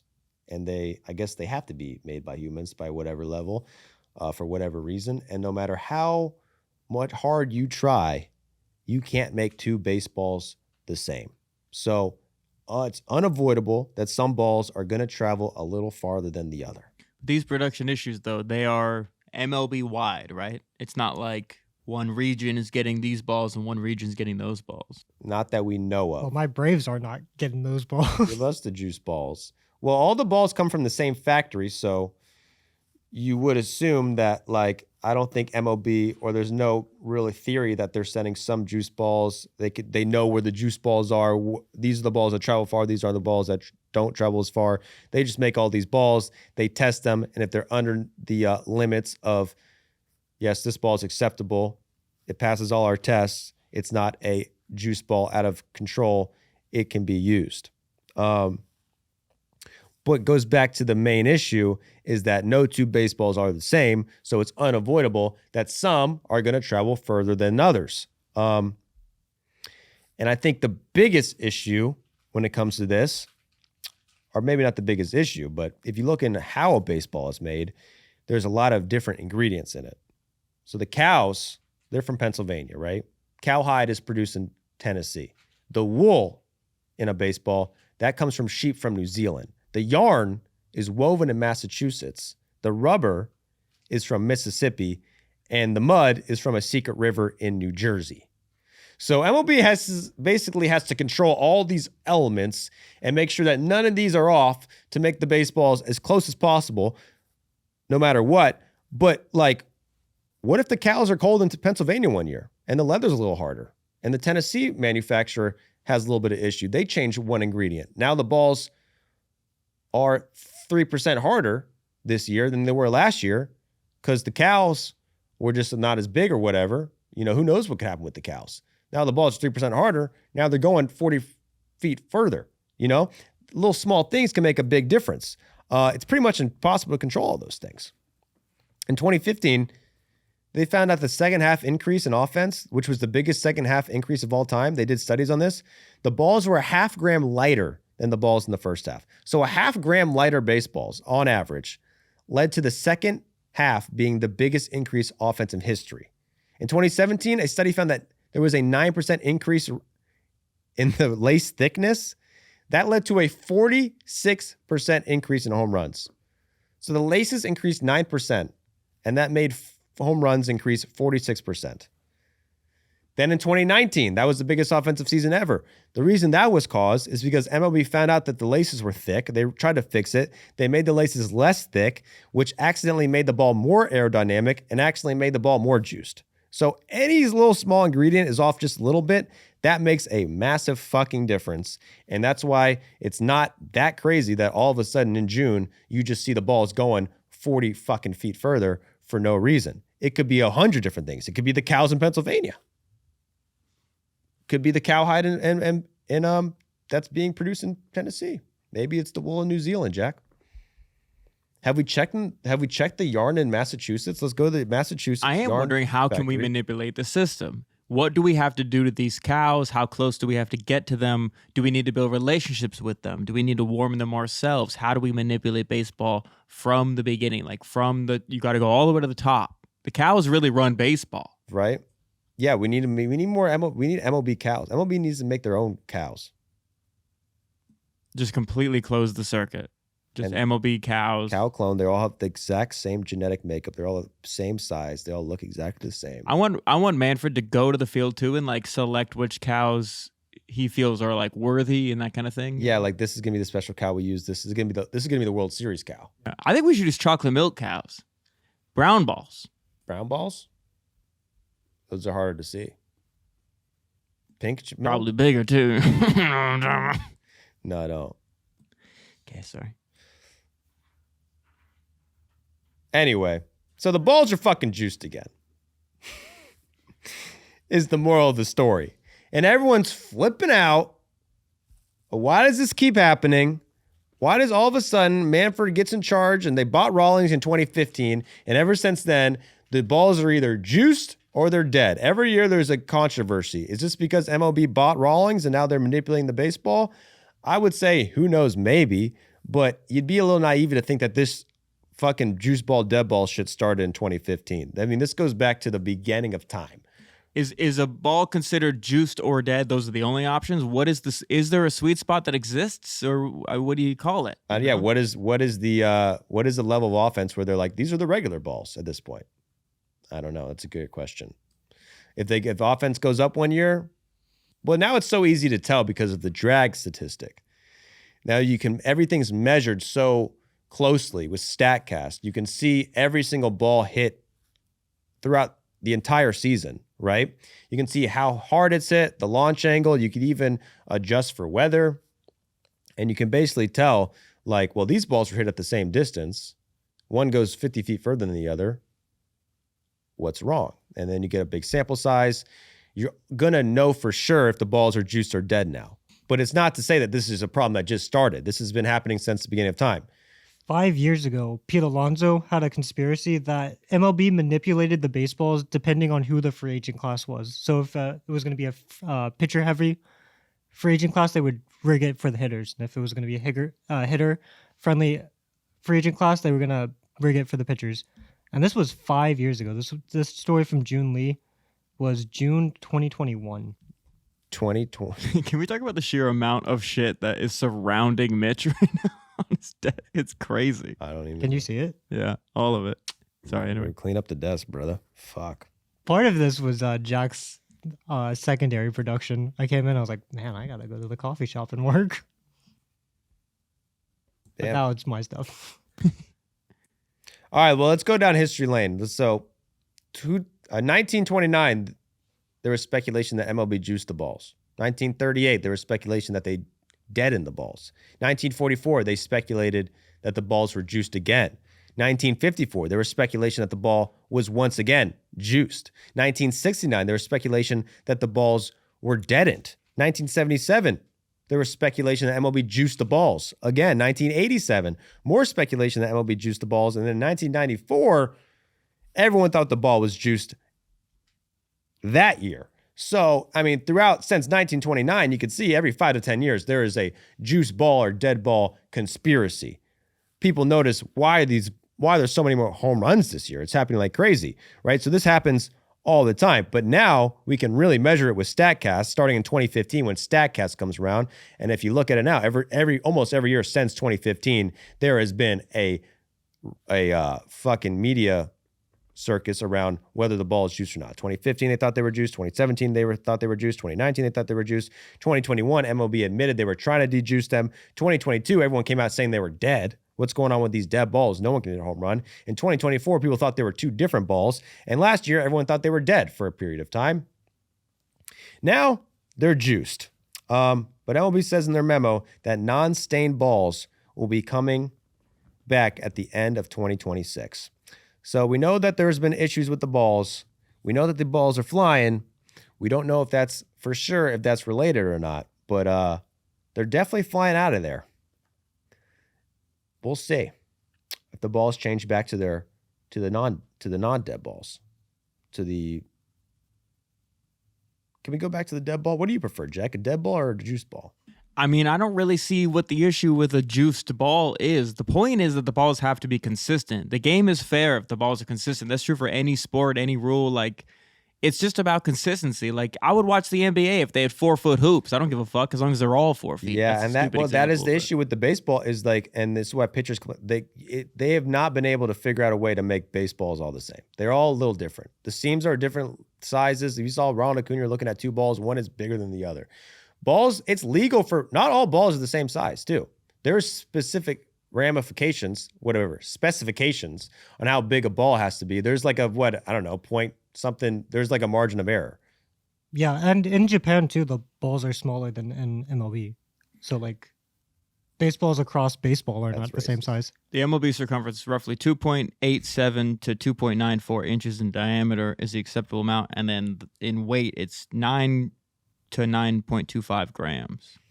Yeah, so these balls don't all weigh the same. They don't all look the same. They don't all feel the same. No two balls are the same. So no matter what, there's going to be some variation in the balls. That's why MLB bought Rawlings to try to fix that. 10 years later. The problem with that is like as soon as MLB buys Rawlings, everyone's like, now they control everything. Now they're purposely going to manipulate the balls, which I don't necessarily believe that they're doing that. I just think that like no matter what, there's going to be variations in the ball. And then nowadays with the technology, as soon as the variation with the ball happens, we're going to notice immediately. When in old days, I'm sure this shit was happening all the fucking time and we had no way to prove it. It was just like, wow, there's a lot of home runs this year. I think maybe something's wrong with the ball. How do you feel about juice balls? I feel the same way you. I mean, I just gave you my thoughts, bro. I mean, like, they can't be juiced to the point where it's like a 2019 situation where like offense goes up like fucking 20%. Like, yeah, a guy like Danny Santana can't hit 28 home runs. Yeah, it becomes an issue when you start getting a steroid situation where like, okay, now there's 70 home runs a year and every record's being broken, and it's not because the players are much better, it's because the ball's different. Now that we don't want that because that ruins the record book and then creates havoc. Yeah, I guess that'd be the biggest, like, just like, I guess since racial integration in sports, like that's when like I feel like all of a sudden you immediately are like those stats are different. What stats? When we had white leagues for most sports, it's like those stats mean almost nothing compared to baseball. We still count Babe Ruth and shit. Yeah, but you know what I mean. No, I know what you mean. Yeah, I mean, on StatHead, one of the research tools for baseball, they have different ways to divide seasons up, and one of them is integration, which is the year Jackie Robinson came into the league. So a lot of people go, since integration, since 1947, X, Y, and Z stat. It is one of the big markers. And then they add the Negro League stats in there. How do we know that the Negro League balls were juiced? Are you calling Josh Gibson a fraud? We got to fucking get some Negro League balls and start testing them. They're using a different ball. And then that's another thing. We're like, Babe Ruth, they juiced the fuck out of his balls. And what year was that? 1915 or something? Like, just one year he hit like fucking 40 home runs. The year before he led the league with 12. And it was like, yeah, I think they did that like openly though. That's why they call it the dead ball era, Jack. The old balls. You can't even count stats in the dead ball era. They couldn't even hit home runs. The balls were not even hittable. Different balls. And the fences were like 500 feet away. Yeah. So the balls are ever changing. The more things change, the more things stay the same, man. I'll tell you what changed this week. the first place team in the AL Central changed, I believe. I'm not sure on that. But I know this. The Guardians on May 22nd were in first place. They were kings of the Central. They're 21-22. Feeling good. Since then, worst record in baseball. Jose Ramirez got injured. They go into a series against the White Sox, and this has been probably the most competitive series in the fucking league this year. White Sox versus Guardians this year has been insane. So they played one series already, right? Game 1, White Sox win on a walk-off. Game 2, White Sox win 2-1. Game 3, Guardians win 4-3 in extra innings. So 3-game series. This was their last series before this week. I think it was like a week or two ago. They played 3 games. All 3 games are decided by 1 run. Granted, these guys, I don't know what they came into this week. They were tied going into this week? Yeah, they were tied. The White Sox were 1 game less in the win and the loss column, though. So they had the same. So they're tied in first. They played each other 3 games. They were going into Friday. They played 4 games, I guess, going into Friday, because they played a Thursday series, which was a 6-5 win for the Guardians, who Brian Rocchio hits a walk-off 2-run homer off the White Sox, and they win game 4 of the season series. So that is 4 games, all decided by 1 run. 3 of the 4 are decided in either extra innings or by a walk-off. The teams were tied in the standings and were 2-2 in head-to-head matchups and tied 16-16 in run differential head-to-head, right? Then they play on Friday another 1-run game. Then they play on Saturday. Almost a 1-run game. Boo. 2-run game. Austin Hedges hits a home run, and that's rarer than ever. We didn't account for that. 2 Guardians home runs gives them, Guardians only hit 1 home run. And the White Sox break a 1-1 tie in the 8th inning. Colson Montgomery hits a home run in the 8th inning. They were tied 1-1 going in the 8th. Montgomery hits a bomb. So the White Sox win by 2 runs. And then on Sunday, we got another 1-run game. D. Lauder, 2-run home run in the 1st. Then Arias, 3-run home run in the 5th. And Colin Holderman, never heard of him, allows the go-ahead run in the 6th. And the White Sox win. So they've played 7 games this year. 6 of them are 1-run games. And how many of these are walk-offs? Is it 2 and then 1 game in extra innings that's not a walk-off because the away team won? That's 3. Either way, all I'm saying is a close series, and the White Sox go ahead of this one, and they are in first place. And know what else is good news for the White Sox? Murakami's coming back, bro. It is kind of crazy. Murakami went down, and they had just started like a hot streak, and you're like, oh man, it was fun for the White Sox while it lasted. And then they've just stayed good. I mean, how good have they been since Murakami lost? I feel like they're good for the Central, but let's not forget this is the Central. They are 5 games above 500, the White Sox. So when Murakami was injured, they won that game to go 3 games above 500. So they've been 2 games above 500 for the last month. That's not great, but it's the AL. That's like elite. Yeah, you're an elite team. They're definitely they are definitely a playoff team. I mean, I think they might get a bye at this point, right? I think they would actually. They would definitely get a bye. They'd win their division, have the second best record for a division winner. They would have a first round bye if the season ends today. And that is the Chicago White Sox, who had lost 100 games 3 seasons in a row. So clap it up for the White Sox. Win a big series against the Guardians. I guess they didn't win it. They tied it 2-2, but they win the season series, which is not over yet. But the season series as it stands right now. I think also they lost the first 2 games of that series. So to turn around and win the next 2, that's huge. And I'm glad they beat I'll say it, I'm glad they beat the Guardians. You're not a Guardians fan? I'm not a Guardians fan, man. I mean, nothing against the Guardians, but you guys have had your moments. You had your moment. You've dominated the division for the past few years. I think they won the division how many years in a row? Maybe not that many years in a row, but they're in the playoffs every year, and that's the only team in that division you can say that about. They stole it from the Tigers last year. But they lose it. They split a series, and now they're 2 games back. 2 games back of the White Sox. 1 game back of the White Sox. And the Tigers sweep the Yankees. The Tigers have a great week, 5-1 this week. Is it time to start looking at the Tigers? That's your team, Mitchell. They're still 5 games back in the wild card. Fuck, dude. That's probably important. 5 games back of the wild card. 5 games back of the wild card. They've had a nice run, but I think they did lose a series. They lost a series to the Yankees 2 weeks ago, and then lost a 4-game series to the Astros. So it kind of broke up their nice little win streak. But Well, they went 5-1 this week. No, they went 5-1 this week. So that's what we do. We only care about this week and this week only. We only live 1 week at a time. They're the hottest team in the AL right now. Riley Green had a really good week. He had 4 home runs, hit 400 with a 1.15 slugging. Imagine if he could do that every week.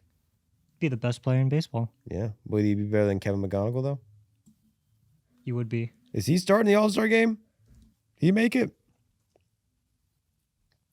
Yeah, he had to, right?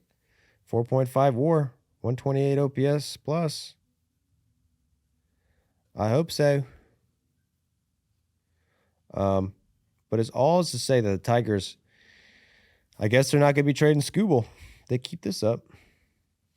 They went 5-1, only 5 games back of a playoff spot. I'll say it's only 5 games. Well, it felt like they were 7 games last week, and in the American League, if you win 5 out of 6, it feels like you should leapfrog everyone. They're in 4th place and 10 games below 500.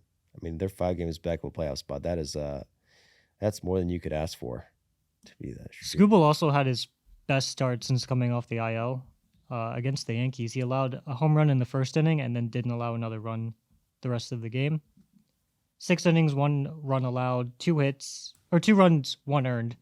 1 hit, allowed 9 strikeouts. It's the first time he's allowed fewer than 3 runs since he came off the IL. Yeah, what a big series to sweep the Yankees. I think they won 5 of their last 6 against the Yankees. They played them like back-to-back series almost. So it's trending upwards for the Tigers at least. 10 games below 500, but it's trending upwards. Unlike the Royals, who continue Royals' worst record in the AL, just 7 games back of a wild card spot. Maybe they buy and they turn this thing around. But got worse for them. They swept by the Rays, and then they lose a 2-game series against or split a 2-game series against the Phillies. Thank God they got to miss the game for the World Cup. That was the only good thing that happened to them this week, or this year probably. And Bobby Witt Jr. just done well. But Caglione, man, he dropped off a cliff. Fell right back off a cliff. He was the hottest hitter on the planet for a little bit. His OPS has dropped, 60 points in the last 9 games? That's crazy. Not good. Not good. Also not good, the Twins. I saw that Byron Buxton went out of a game. Is he hurt? What is that serious? He had a hip injury. He was caught stealing for the first time in 2 years. Why are you stealing? And then leaves with a hip injury. We haven't got any further updates, but I mean, that hurts for Buxton because didn't you say he'd played all but 1 game this year?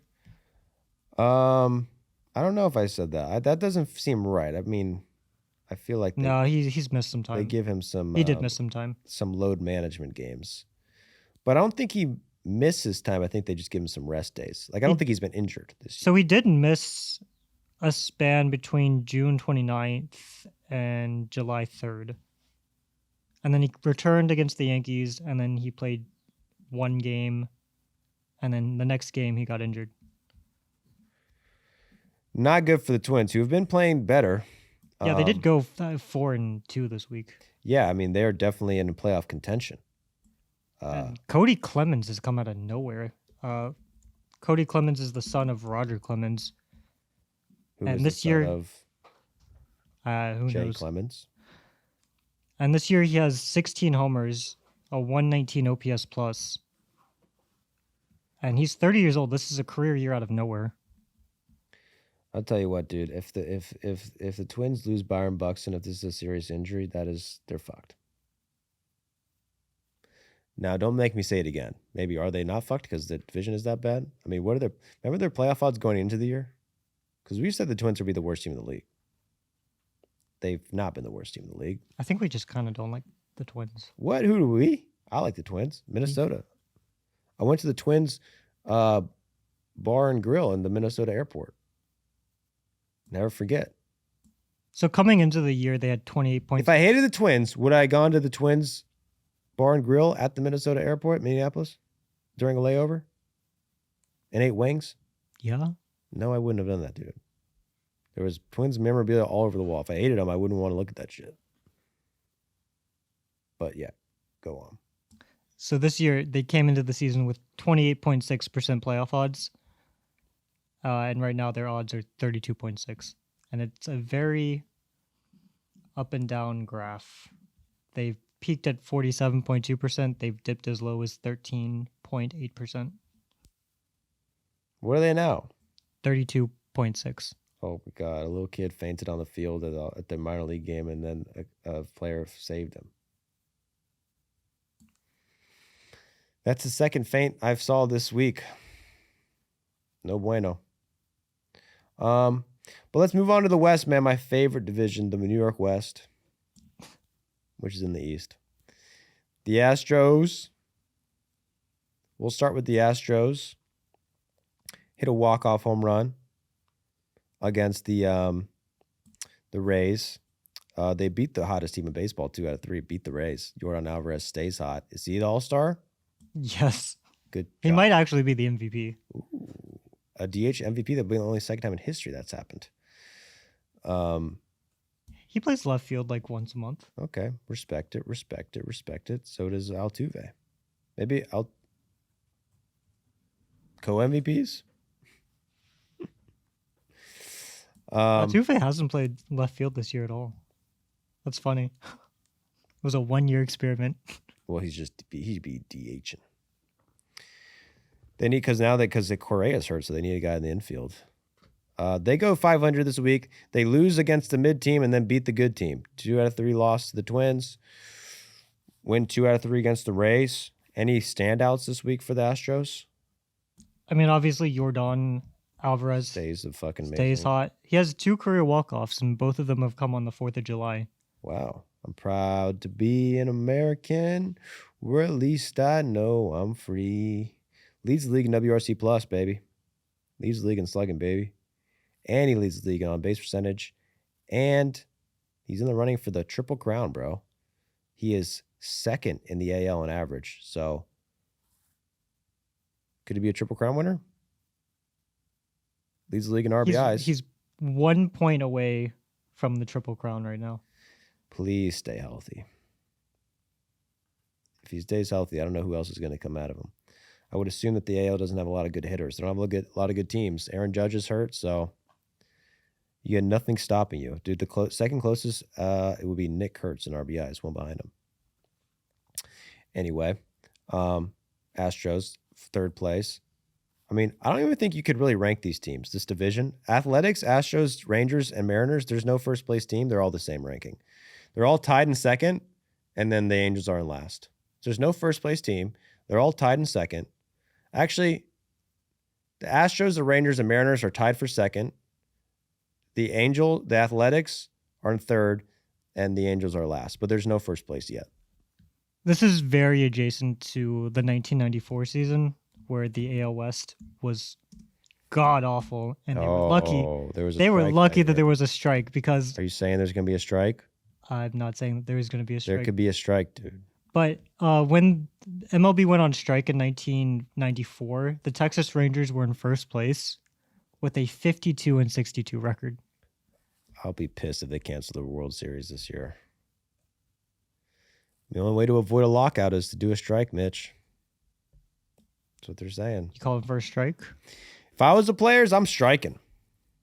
You pay me my money. It's my money and I need it now. So let's cover the Mariners. Their second place team beat the last place team, swept the Angels, gave up 5 runs all series. So I guess the piggyback scenario is doing well. No piggyback. No piggyback. They keep Just going back and starters. forth on this bullshit. Just dude. starters. Fuck the Mariners, man. Fuck the Mariners. Man, their starting pitching had a great week this week. No pitcher went fewer than 6 innings. Let's go. I mean, that's what they drew it up to be.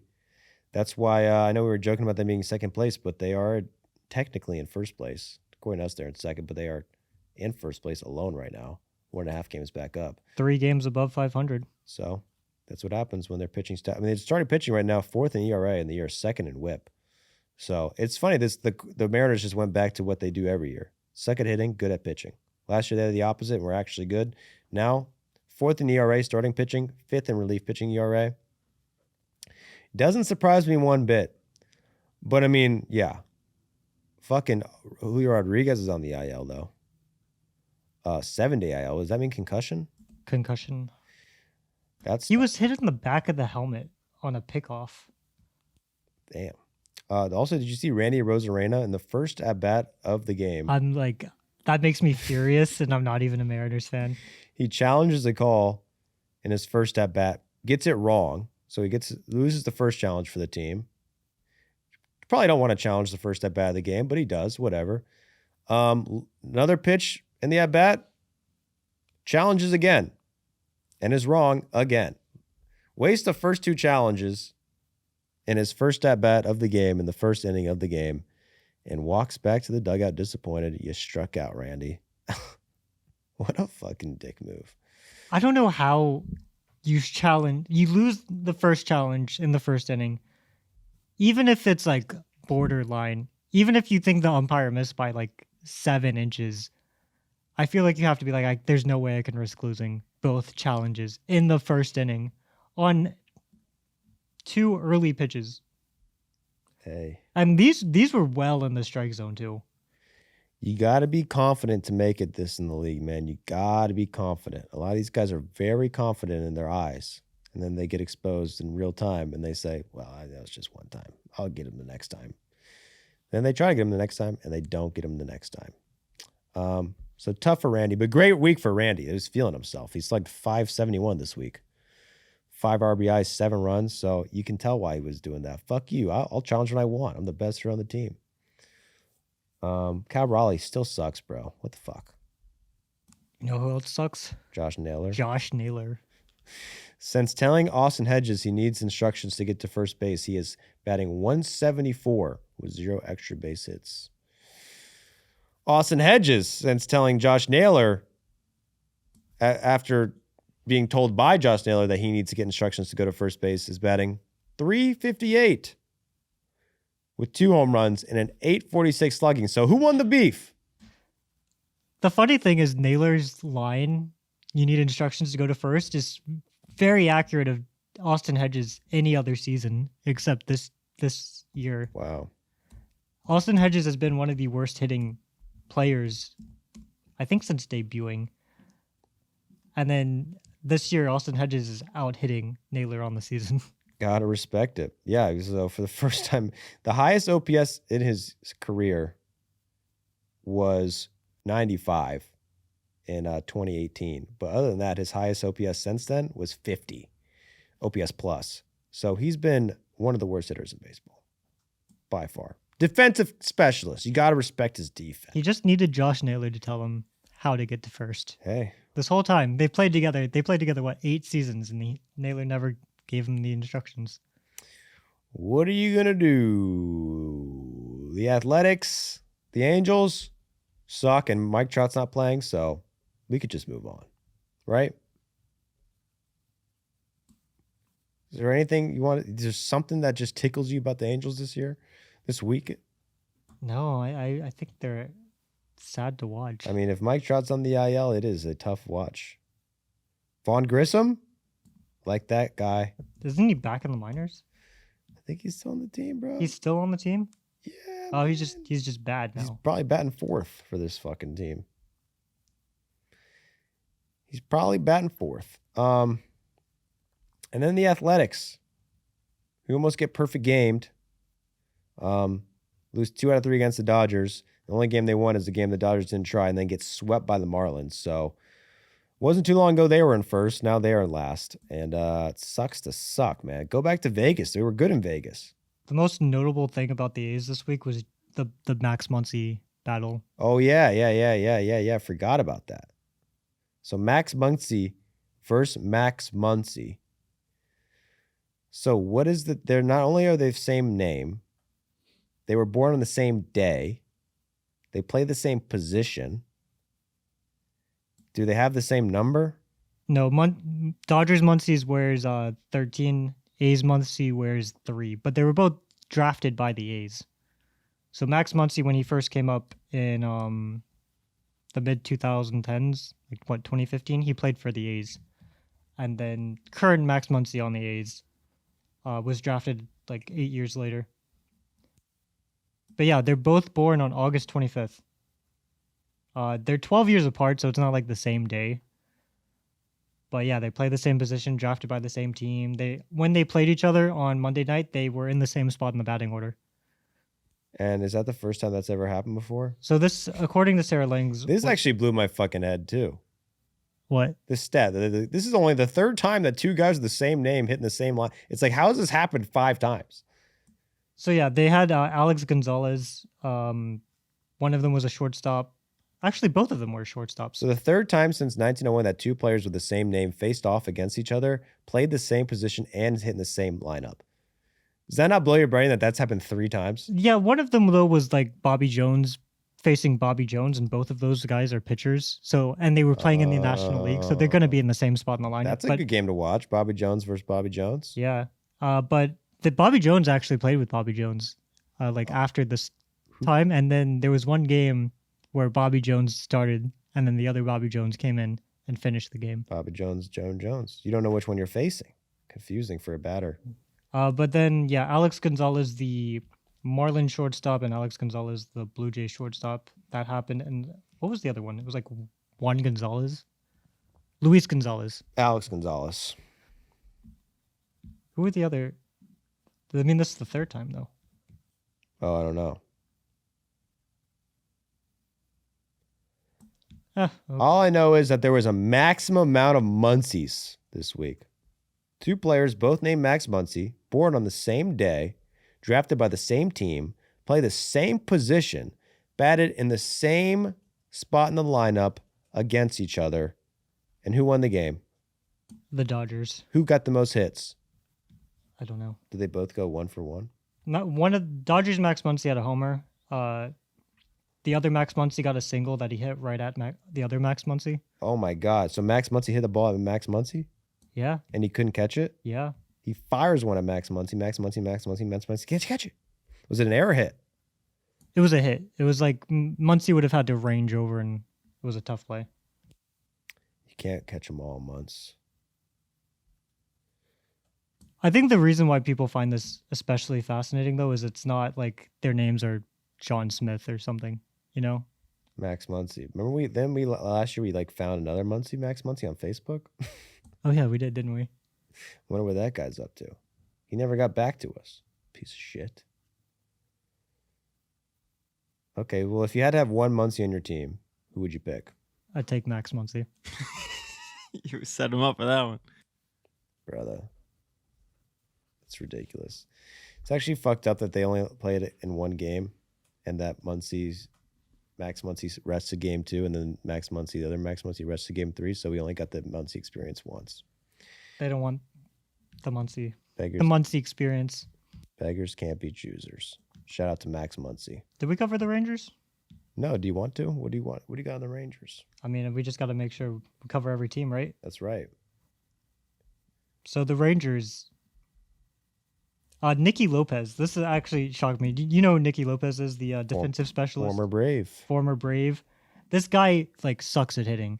This year, he came up with the Cubs, got 5 at-bats, and they released him. He signed with the Rangers. Since joining the Rangers, he's hitting .333 with a .365 on base and .384 slugging. I think he's one of the best hitters currently on the Rangers. Not as good as Jock Peterson. Not as good as Jock Peterson, not as good as Josh Young and Justin Foscue. Not really familiar with Foskew's game. I mean, the Rangers won 6 in a row. They were looking hot. They kind of spoiled it because their streak kind of split the podcast schedule, so we didn't really get to cover their hot streak, and they lost 3 out of 4 to end the week. 2 of those were to the Diamondbacks. Sorry, the Tigers. So that's no bueno. But maybe if they get Corey Seager back, like they're tied in second. They could easily win the division. Easily, bruh. But I still think my Mariners are going to do it. Mariners are getting hot. Pitchers are pitching well. Just need the offense to turn up, and the West is over. I think they're going to run away with it. All right, but that's all we got for today. You want to do any questions? If you got any good ones. Just going in order. Where do we ask questions at again? It's Austin McAndrew. Right here is fine. The comments is the answer. Yeah. For now, at least. And then what matchups are you looking forward to seeing at the All-Star game? AL versus NL, man. I think that's probably the best one this year. But other than that, Shohei versus the best pitcher. Who's the best pitcher in the AL right now? Schlittler? I think Shohei versus Chapman. Power on power. But yeah, next question. I'd have to look at this All-Star. I haven't dove into the All-Star rosters yet. Rotten Mango asks, how do we fix Aaron Nola? Have you tried switching arms? Is he lefty? Nola's a lefty, right? He's a righty. Well, I think if he switches to left, that could do wonders. Maybe if he starts throwing faster, that usually helps. If you could start throwing like 5 to 10 mile per hour faster on your fastball. But yeah, Nola's been shit for an extended period of time right now. You know? Bryce Harper says he's looking for a guy to throw him a home run derby. I thought he had some beef with his dad. Turns out his dad is just rusty. I think you got your guy, Bryce. Throw Aaron Nola in there. Tell him, throw me your best stuff. That'll be basically batting practice. Kidding. The Royals have scored 6 runs off Christopher Sanchez in the first inning. Oh, damn. He's cooked. That is insane. Worst offense against the best pitcher. Worst offense wins. Tater Avila asks, what's up with the random portrait of Abner Doubleday hanging up behind you? You do know all the myths of him inventing baseball and being the father of baseball are entirely false, right? Yeah, bro. That sounds like a guy doesn't know what the fuck he's talking about. And also, how is that random? Why is there a random picture of the guy who invented baseball? Yeah, it's not that random. Podcast? We were just hanging up pictures and we're like, who is this dude? I will say this. It was here when we got here. When Joey said we got to get a framed picture of Abner Doubleday, I said, isn't it a myth that he invented baseball? And Joey said, we're not going to let the truth dictate how we live our lives. Is what he said. Sometimes the truth is more wrong than the fake shit. Sometimes the fake shit is the real truth. If you think about it. There's some more. What's your favorite baseball stadium? And then we'll call it the last one. I'd say when I went to Pittsburgh, bro, that was pretty good. When I went to Pittsburgh, bro, I think that might be the best baseball stadium I've ever been to.